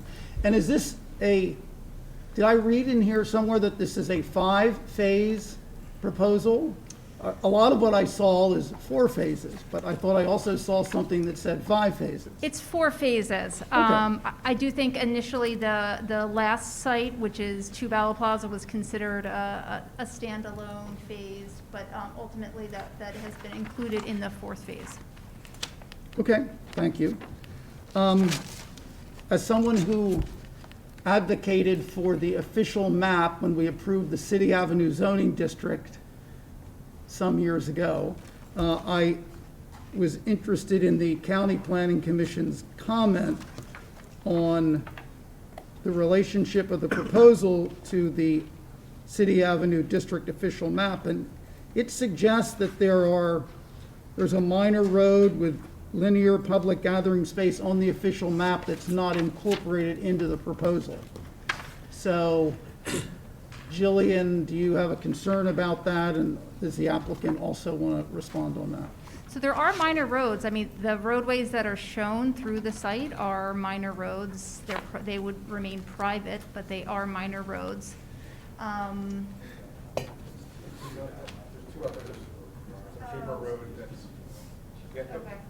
one, what they're referring to is, on the official map, there shows a road that bisects 2 Bala. Was it from Decker to the adjoining property, just dead ends at the adjoining property, but it goes right through the parking garage. It doesn't exist. It was just, I guess, an idea that was on the map, but it doesn't make any sense. And any it ends dead ends at the next I didn't understand that, but okay. And staff agrees that doesn't make any sense? Yes, I don't think as the proposal is shown, it does make any sense. I mean, that parking structure is to remain.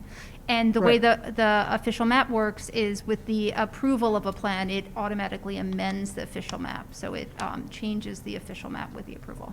I understand that, but the official map is a very important guideline for the development of this zoning district. And we spend a lot of time on that. So, okay, thank you on that. So pedestrian connections is a big part of staff comments, county planning commission comments. There's, I guess, some view that they need to be improved to some extent. I'm picking that up from the memos that I've read. Jillian, are you? No, I guess I do think the county had commented on the location of crosswalks, and I think those are all details that we are interested in and ready to address with the amended preliminary plans, looking at those kind of detailed elements of the plan.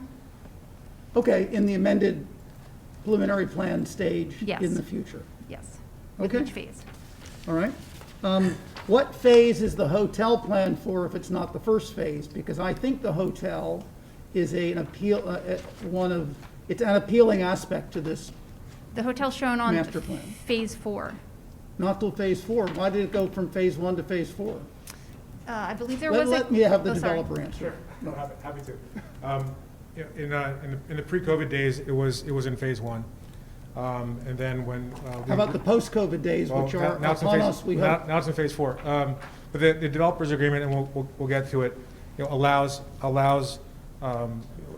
certain buildings, not residential, to be moved forward to the extent that there's a market demand for a hotel.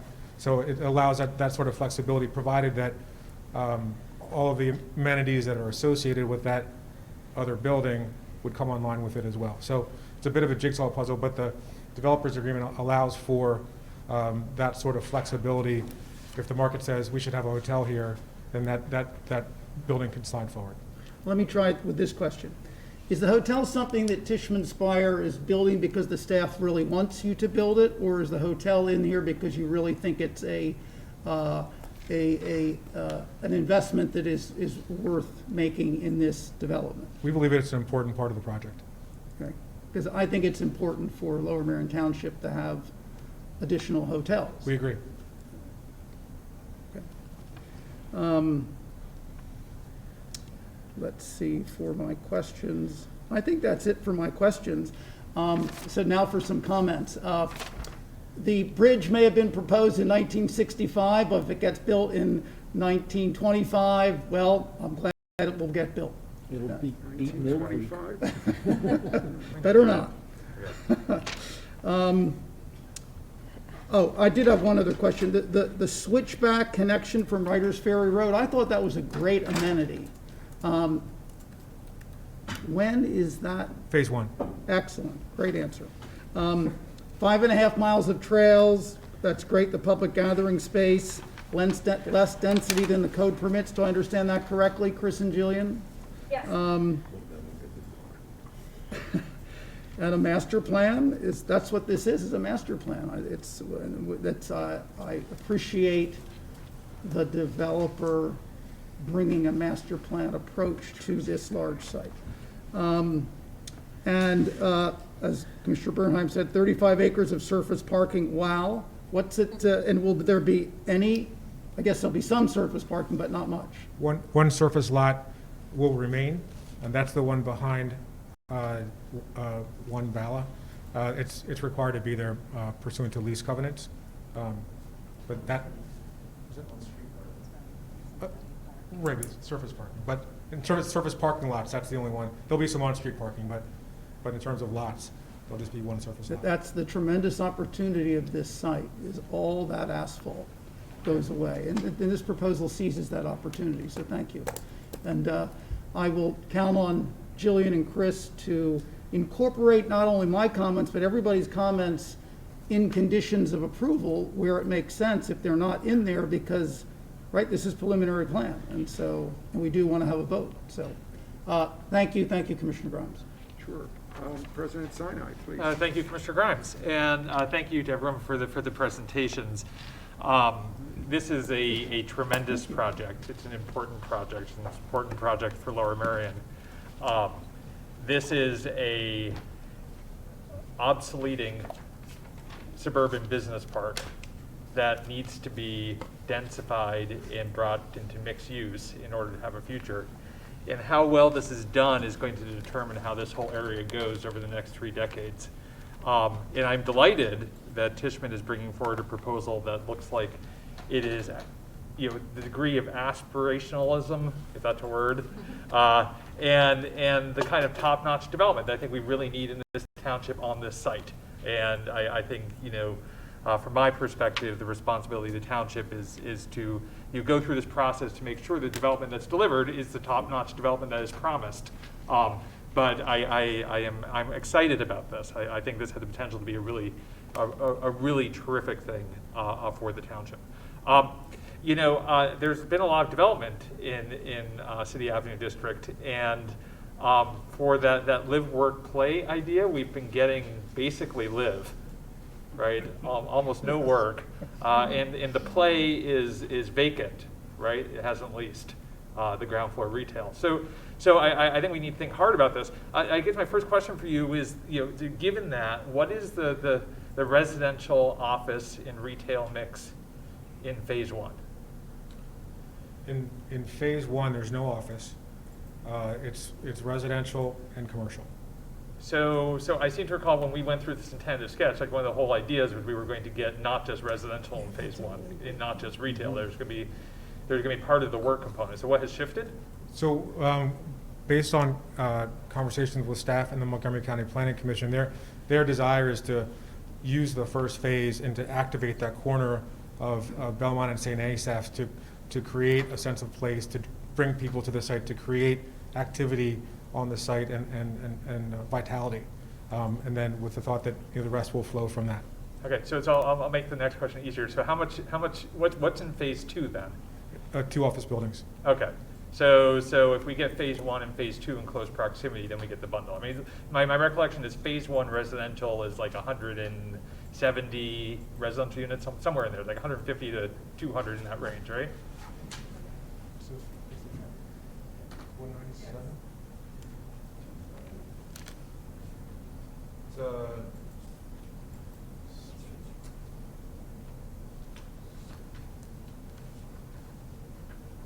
It's okay. It's in the memo. I saw it. About 170. Okay. Yeah. So the okay. So which I used to think was a lot of residential units, but coming down the pike is 450 residential units in a residential development. Just kind of like across the street from you, not your development, another development, right? So we're getting that was in front of the Planning Commission the other day. So there's a lot of residential coming in. So the it will be, I understand that you're building the section that everything's together, right? And so the residential and the retail are there. I'm trusting that you have a plan to actually lease the retail, or activate the street somewhere else. Let me echo what Commissioner Bernheim and Zeloff said about the structured parking, that this podium parking where you have. I guess in some parts of the site, 7 stories of parking underneath 7 stories of building, of like office building, which, maybe this is for you. It strikes me as relative to the vision of kind of like a trophy development that, as Commissioner O'Neill said, like, is not like Conshohocken, is not like King of Prussia, but is, competing favorably with other high-end, commercial developments out there. That this kind of open structured parking, or even if it's clad in a green wall, is not quite right? It's not quite consistent with that. That 450 unit apartment building is completely wrapped in active uses, the parking for that. So, can we get a commitment to that kind of wrapping? I think until the buildings are fully designed, it's hard to make a binding commitment that anything's going to be anything, because the buildings haven't been designed yet. The developer's agreement allows the buildings, I know we'll talk about it next time, but it's important. The developer's agreement kind of caps out the height of the building and the mass of the building, but they can also be smaller. So whatever if the market is driving something different, it's hard to make a mandate as to this parking deck must be something until the building's fully designed. We've made a commitment to explore all those things during the second stage plan. There's a very robust set of architectural guidelines in your zoning code that we'd have to comply with, and there's a commitment in the conditions to work with staff and this board and the Planning Commission to address that concern, depending on what things look like at that time. Okay, so, you know, understanding that I'm not going to try and, you know, box you into something that like is to no one's benefit, right? Because that's certainly not my goal. It's not your goal. We both want the same thing out of this development. The question is, you know, we will come back to you. I guess we'll try and come back to you. You know, to get some comfort that there will not, that the vision here is not one where, you know, you're seeing, you know, your parking structure with a building on top. If the idea is to make it an activated space, right? I mean, the ground floor retail helps, right? But like, that's one level, right? It's not two, you haven't been talking about two levels even. You've only been talking about one level of retail. That's, and I think that, you know, the 6 levels of exposed parking is antithetical to the kind of Class A product that this project is trying to deliver. So, you know, we're motivated to find a solution. I know the township's motivated, that it wants us to find a solution. So, great. That's what I can offer. okay, perfect. So yeah, we will find it. We will find a solution. Why not share parking? Like here, you've put the parking under each building. And, you know, these are all things I raised in tentative sketch, so they're not new. But like, why not share the parking? So shared parking is twofold. One, each building has been designed to be self-sustaining in terms of parking, so that if we do a building one at a time in a phase, that the parking will meet the parking requirements of the code for that particular building one at a time. So, I mean, it's not to say that people can't park in different buildings when it's constructed, but so the parking for each building is self-sustaining for that building.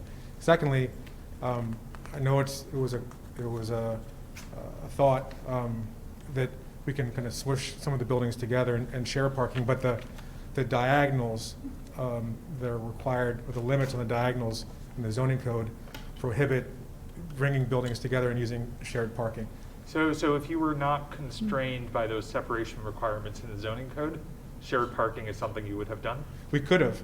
I don't know if we would have, but the buildings, like I said, are as close to and as far apart as they can be from each other per code.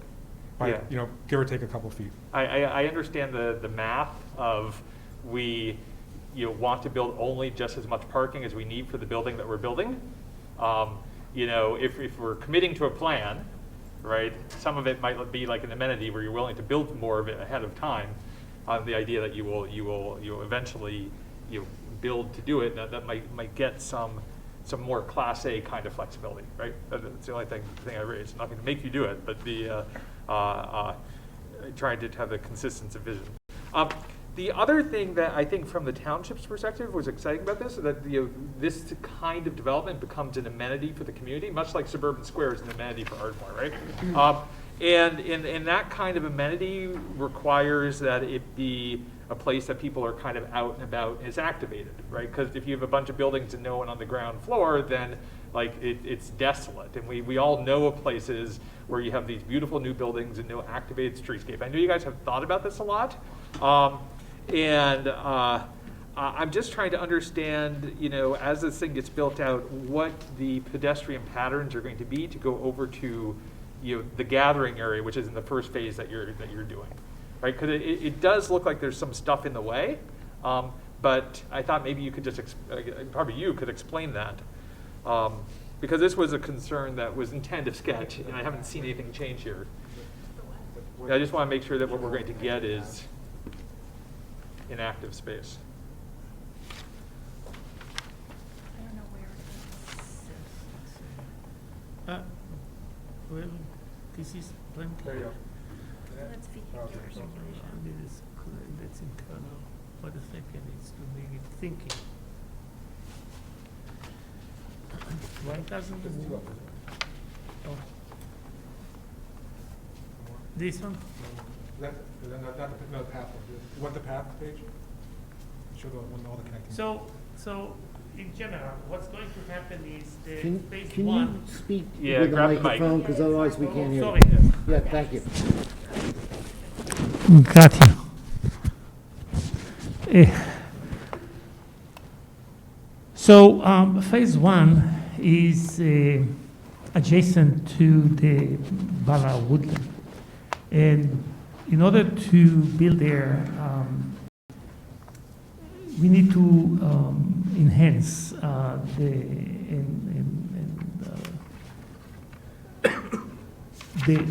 vegetation there. Right now, for example, we are already looking at, even before we started, to enhance vegetation there. Janet has a program for a memorial garden that's going to be a woodland garden that's going to be part of it.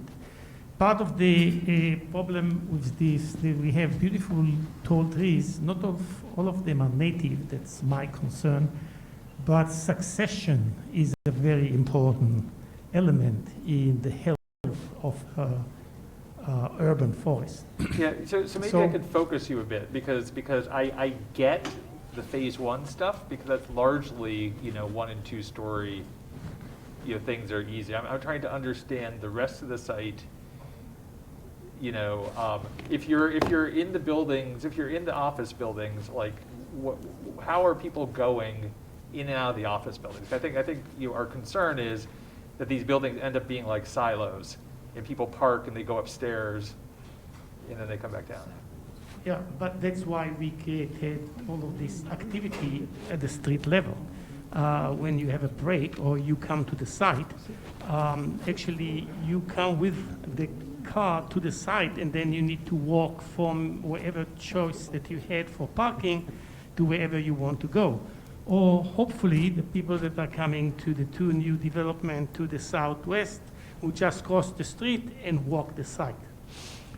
And then let's think about the different users. I mean, the users that are living there are going to use the amenities they're going to have there. They're going to run in the park. They're going to walk the dog in the park. The people that live outside the boundaries of the site, the residential community to the east, this is a tower. Most of the people there don't have, or probably all of them, don't have an outdoor space. What we are creating is outdoor with a hierarchy of what I call outdoor rooms, in which people can find their needs. If it's people that need to have meditation or people that want to play frisbee, we are going to create all of this rich environment for them to choose where they want to be. Yes, you need to cross the street to get to the park, but it is so porous, there is no issue to get there. In between every building, there is a path that draws you into. This is not a final design. It just, as you said, it's a master plan that gives a suggestion to the person that's going to design each piece of it, that's the intent, is the intent to create a porosity. We talked about the elevated crossing that prefer pedestrian over cars in crossing the street. I think all of this will draw people into it. And the possibilities that we are creating, and some of them was the images that I showed to show that everyone would like to go out. If you live in an apartment of 1,500 square foot or 1,000 square foot or in between, you need to go out. I mean, that's part of what we need. Right now, a lot of those people don't have the opportunity to do it. We are providing it for the people that live there and the people that live around us. So now, each of these buildings, and that was a concern of the Planning Commission,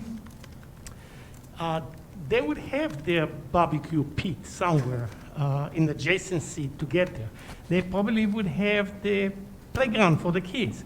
It may be a small one, but it will be associated with each of these residential buildings. There would be something that is yours in the sense that you own it as part of the deed or whatever it is. But the idea is that the whole center belongs to everyone. In many other places, like to the north, I hope I don't hurt anyone's feelings, you have a gated community. You need to pass through a gate with someone at the door. Here, we don't have it. Everyone can come and join the site. We are creating civic places for people to go to, like the amphitheater. Just imagine what kind of a place it could be where kids at first grade at the elementary school can come here and play concert or play a play or Thank you. Yeah, I think to spare my colleagues because I'm probably more interested in this than most. Maybe offline. I think one Bala to me is an obstacle that one has to go around to get to the active area. The parking lot, which I wish you could renegotiate that lease, and maybe there's something that lets you bury it or something. Like, it seems to be part of that thing that's getting in the way. But you can just we can just talk offline. You can explain. No, I'll to be me very happy to talk. Yeah, that would be helpful again, for me. I think that's what the neighborhood I'm sure you needs. thought about it. I just need to see Yeah. it. Okay, and then I'm just going to not take any more time. Just echo what Commissioner Courtney and others said, which is that there are a lot of employees coming into these buildings. There's a lot of square feet. Currently 11%, people are going to hear me say this a lot, 11% of people in Lower Merion commute to work by public transit. So that gets rid of 11% off the top. I don't know how many percentage will take the e-bikes. I'm more pro e-bikes than some of my colleagues, but but it's still only a nibble. And that begs the question of what creative mechanisms are people going to come up with to deal with this? I'm waiting for someone to suggest the City Avenue aerial tramway as the way to get people up and down here without having to build light rail. I mean, we're going to need to do something, and I expect your tenants are going to require it because they're going to need to be able to get here. And not all of them are going to be commuting here from a rail node, right? Unless they're coming from the city over here. So I look forward to hearing more about that. And thank you, Commissioner Grimes, for allowing me all that time. My pleasure. Vice President Gavin, please. Thank you, Mr. Chairman. I won't talk about the monorail that I'm very excited about, but about 2.5 hours ago, Jillian, when you started, we were talking about the Decker Square master plan from the 1960s, right? And while we look at it now and say, oh God, that's not what we'd want to build, at the time, I'm guessing the commissioners who were up here said, wow, this is really exciting. This is a great opportunity. We're going to have this wonderful thing. And we heard one of the buildings got built, right, of all of that master plan. And President Sinai talked about aspirational, talked about top-notch development, but he also used the phrase, I'm trusting that this is going to get done. Why, and maybe this is a discussion more for the agreement next time, but why is this going to be different from Decker Square, where one building of, at the time, a wonderful master plan, only one building got built? What's different here? For the commissioners, I will have Greg Pritchard send a history of Decker Square that he's working on, that there's actually a history of that, and there are some reasons of markets, and it's a very fascinating story that Greg will fill you in. But that's Decker Square, but they can answer how they're going to follow through. And I'd be happy to read that. 'Cause I mean, I don't know what happened to Decker Square and why it wasn't built. So I mean, there's a 30-year master plan with 4 phases that's has a lot of buildings, and will all of them get built? Hopefully. Is it possible that some don't? Yes. But I mean, the goal is to build it out. But it's a market-driven plan, and if the market isn't there for a particular building or buildings, that will be addressed at the amended preliminary plan stage, and the project adjusted. But it's to build something that no one's going to go to, no one's going to utilize. It doesn't make any sense either. Yeah, no, and I absolutely agree, and I guess that's my concern, right? We see the renderings, and kudos to you. I mean, it looks spectacular. If this ends up being what we see on the screen today, this is going to be spectacular. But that's a big if, and you as you just said, that's a big if. That may happen, that may not happen, depending on the market. We've already seen the hotel, as Commissioner Zelov said, which is a really exciting amenity, something this township needs, has already been moved because of the market conditions from COVID, as you said earlier. So, I mean, we're already seeing some of these things that are real risk factors and things that I'm very concerned with.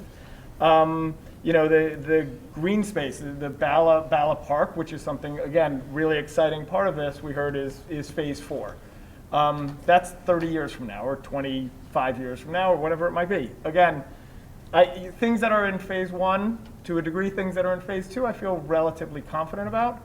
Things in phase 3 and phase 4, when we're talking about that centerpiece, which is the park, this great green space, if that's in phase 4, that concerns me greatly.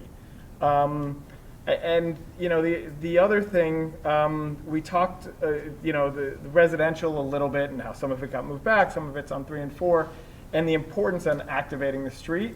You know, tonight there was a lot of talk about that this is a porous village, that there's these pedestrian gateways all over the place. We saw all these arrows coming in from everywhere. And we also heard in this area, we've seen a lot of not so much the other elements. A lot of apartments and condos and things like that have been built around here. Why do we need 770, 780 additional residential units on top of the office, on top of all of the residential development that's happened surrounding this, with a porous village, with these pedestrian gateways?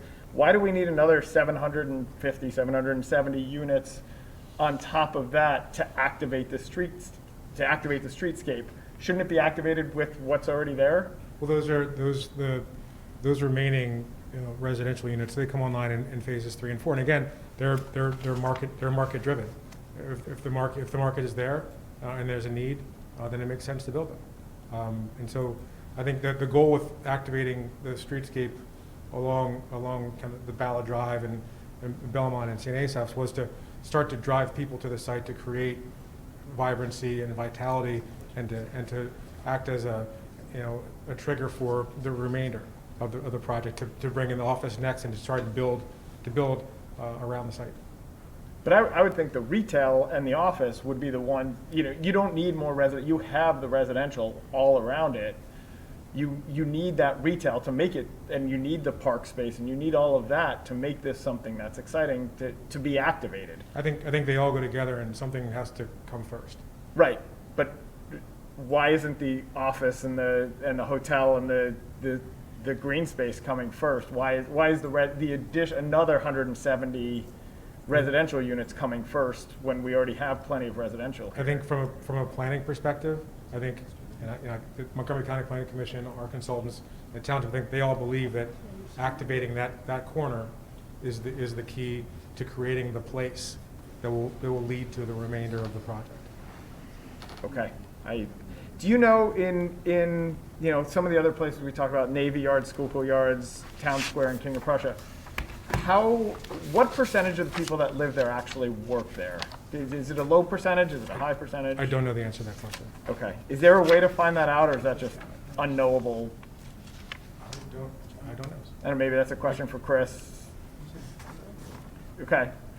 Because I'd be curious, you know, are we talking about, you know, the live, work, play? Is it you're living there and then going somewhere else, or are the people who are working there living there as well?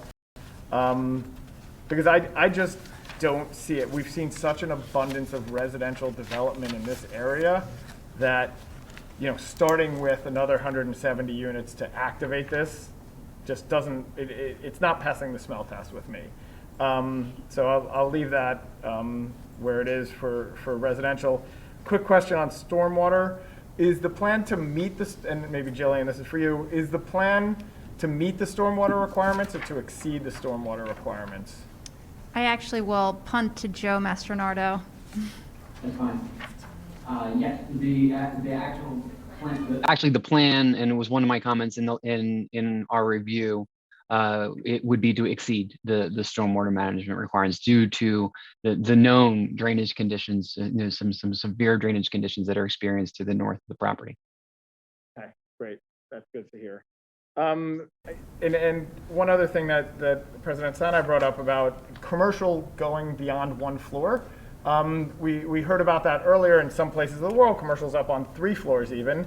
Why are we not looking at, if this really is going to be an exciting place, something where we really want to activate it, why isn't commercial on, you know, at least 2 floors?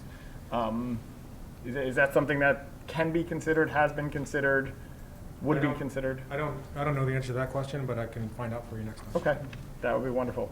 That's pretty much all my questions. Thank you very much. Thank you.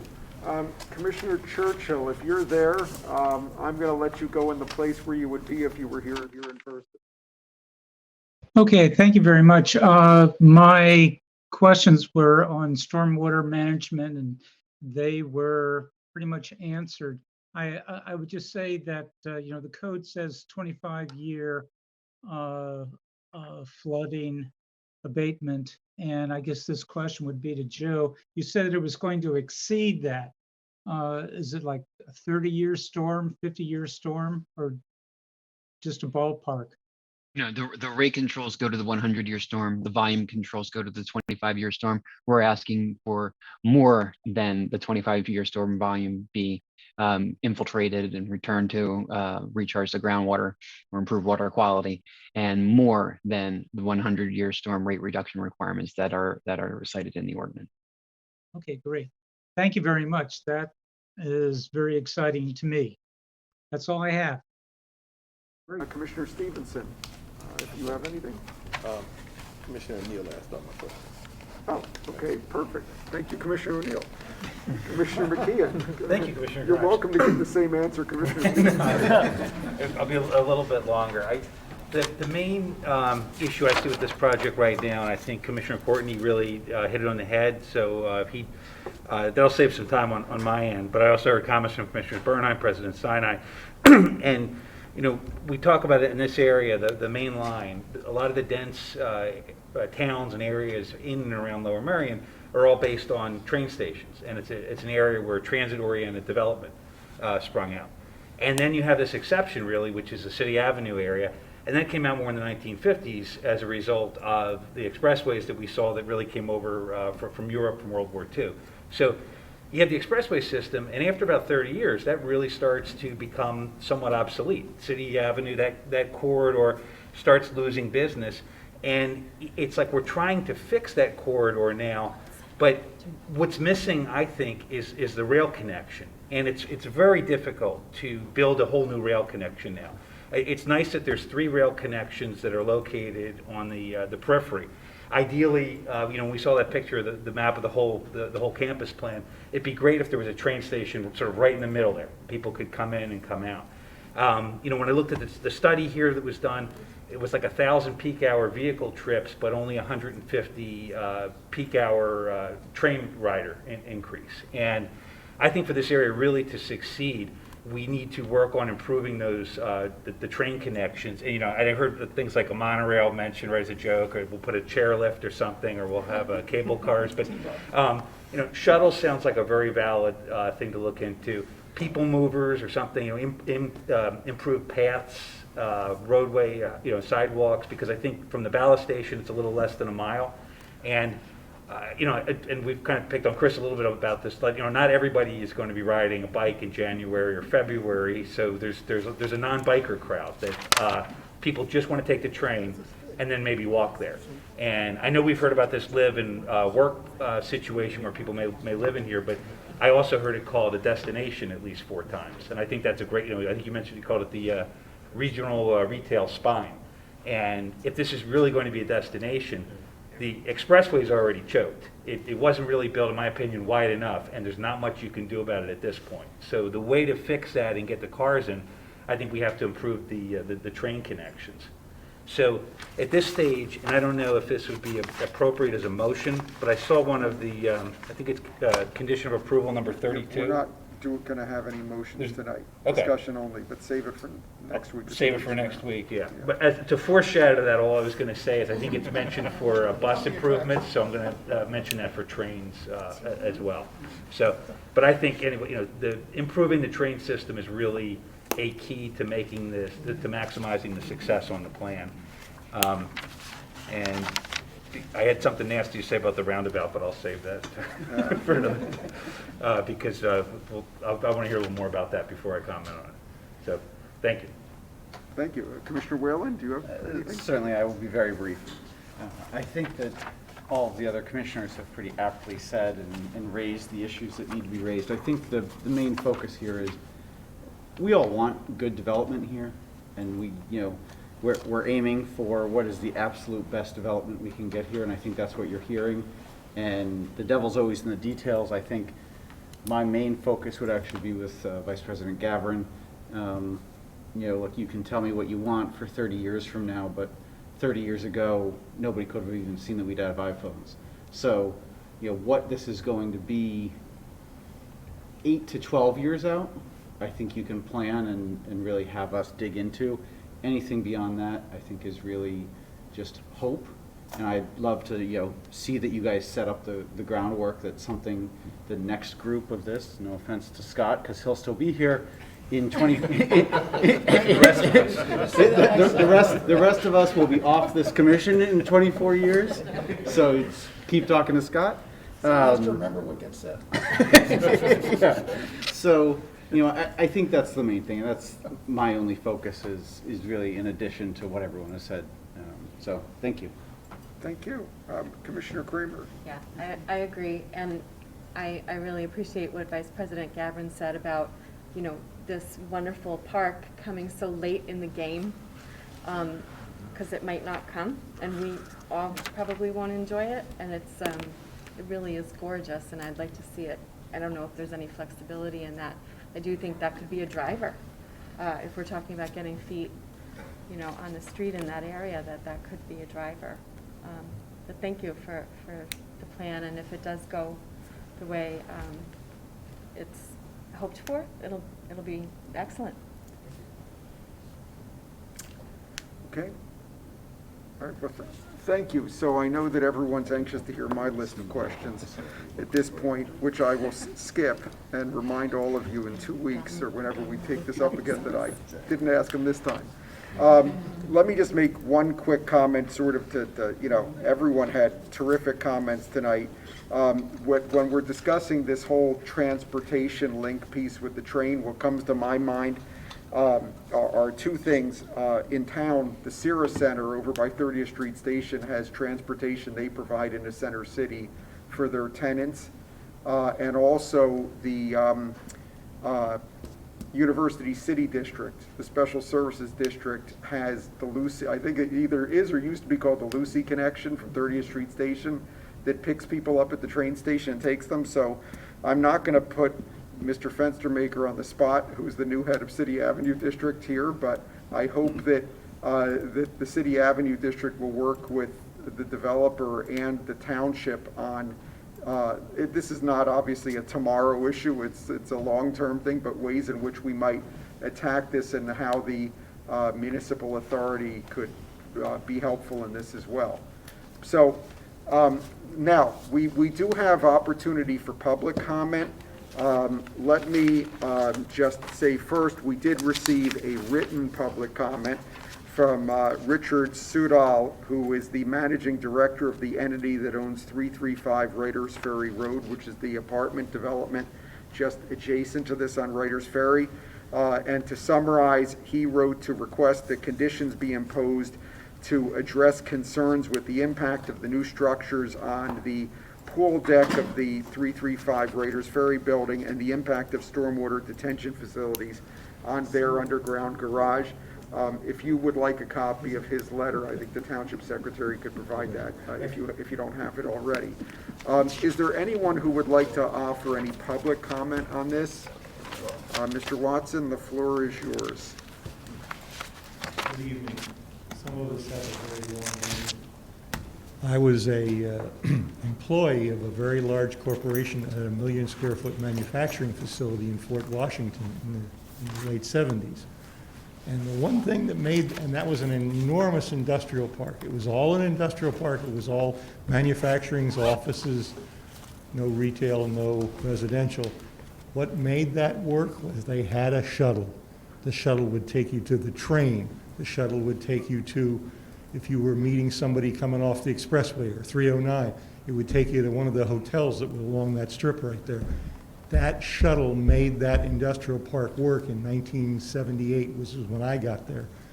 I was there till about 85. But the point is let's not reinvent the wheel. That worked. Now, that was the worst case shuttle. It was a diesel. It smelled. It smoked. Making an electric shuttle with no emissions, like the flash, sustainable, rechargeable, all those good things. I mean, that technology's there today, or it will be soon. That's it. Thank you. Thank you, Mr. Watson. Anyone else for public comment? I see, is there anyone online? I don't see anyone. If anyone would like to speak online, please raise your virtual hand so we know. One person.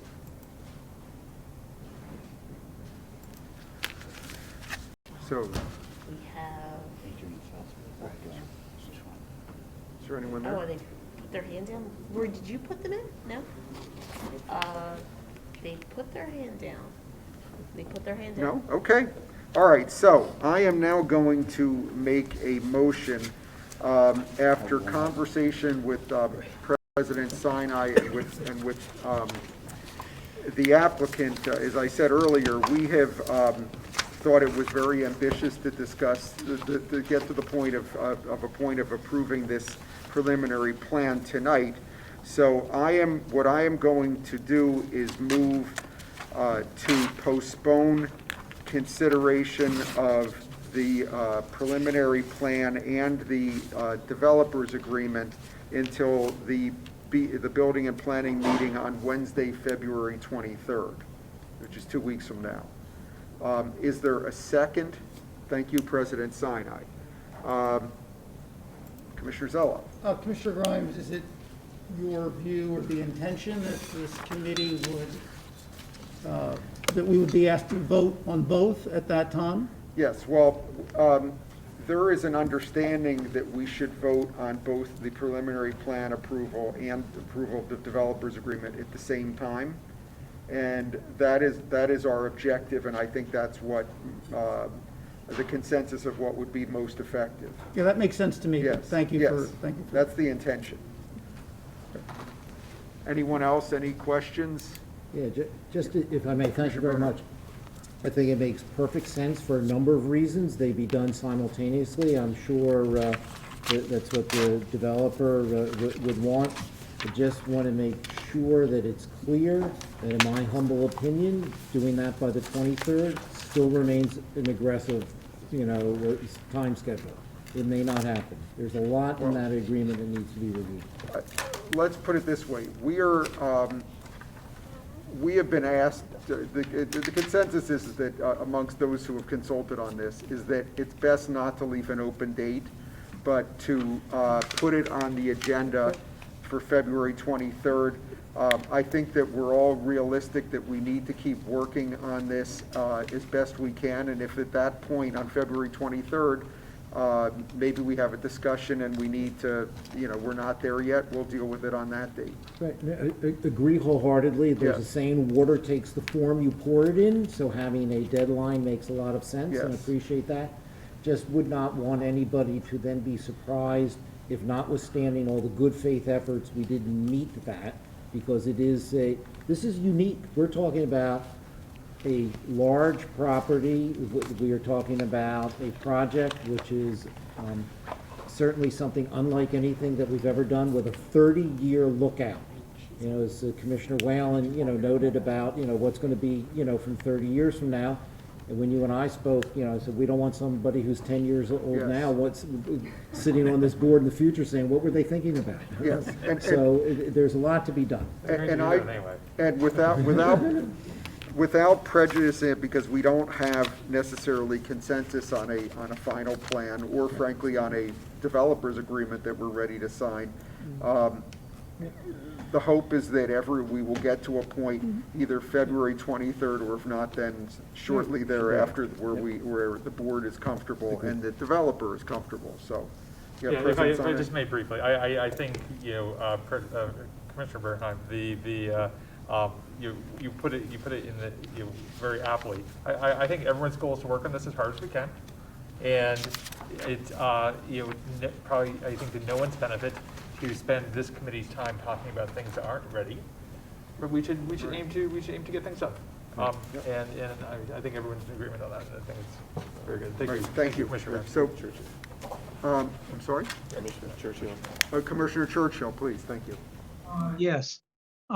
I'm certainly in favor with this, but I would remind you that you said that we weren't going to be taking any votes tonight, and there, I forget which commissioner wanted to offer some amendments or some conditions. And how do you reconcile this?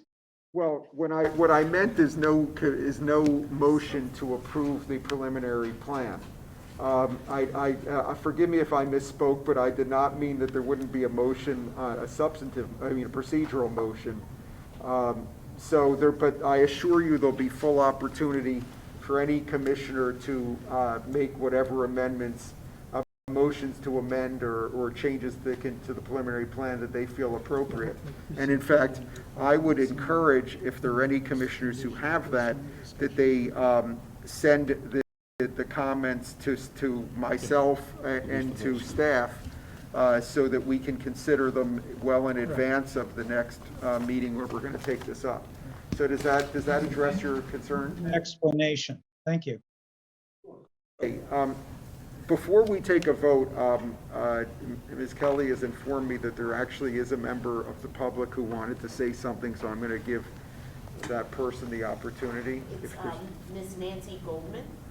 Ms. Goldman, if you're there and are able to unmute yourself and turn on your camera, we'd like to hear your comments.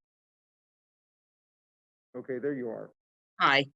Actually, I didn't want to speak. Dan Alva, the president of Sutton Terrace and the president of the Balkenwood Neighborhood Coalition, wanted to speak. He had had his hand up, had not lowered it. And I just called him and asked him to come back on. I don't know if he has to be let back in or not, but he had wanted to speak for the coalition. I don't see that he's gotten back on, but I know he was trying. Does someone have to let him in? We do, but his name is not showing up in the list of participants. So I need him to raise his virtual hand so we know which person he is. He may have gotten off. That's what because he was very upset when someone said his hand had been lowered and had not been lowered. Yeah, well, just a hand raised and then it was lowered. Yeah, Ms. Goldman, if he's not here now, he will have another opportunity in 2 weeks when we bring this up again. Okay, I will make sure I let him know. And I apologize for confusion, but there aren't going to be any decisions made by this board before that on this subject. The next meeting is in 2 weeks. It's scheduled. He said for 2 weeks. I have him on the phone. He said his hand is up. Dan, you're not listed. Oh. Okay. Yeah. He said that his hand is raised, but I will tell him that in 2 weeks we will try again. Yep. Okay. Thank you. I apologize for the confusion. Thank you. All right. So with that, we have to take the vote. I'm sorry. This is a vote on the motion to postpone until February 23rd. All those in favor, please raise your hand signifying aye. Great. Any opposed? Raise your hand, please. Seeing none, motion carries. Thank you. And President Sinai, that concludes our business of the Building and Planning Committee tonight. It was 13-0, I believe, Commissioner Churchill. That's correct. Thank you, Commissioner Grimes, for a very well-run meeting, and thank you to my colleagues for a lot of terrific and thoughtful comments. And with that, that concludes the business of Lower Merion Board of Commissioners for this evening. Have a good evening, y'all.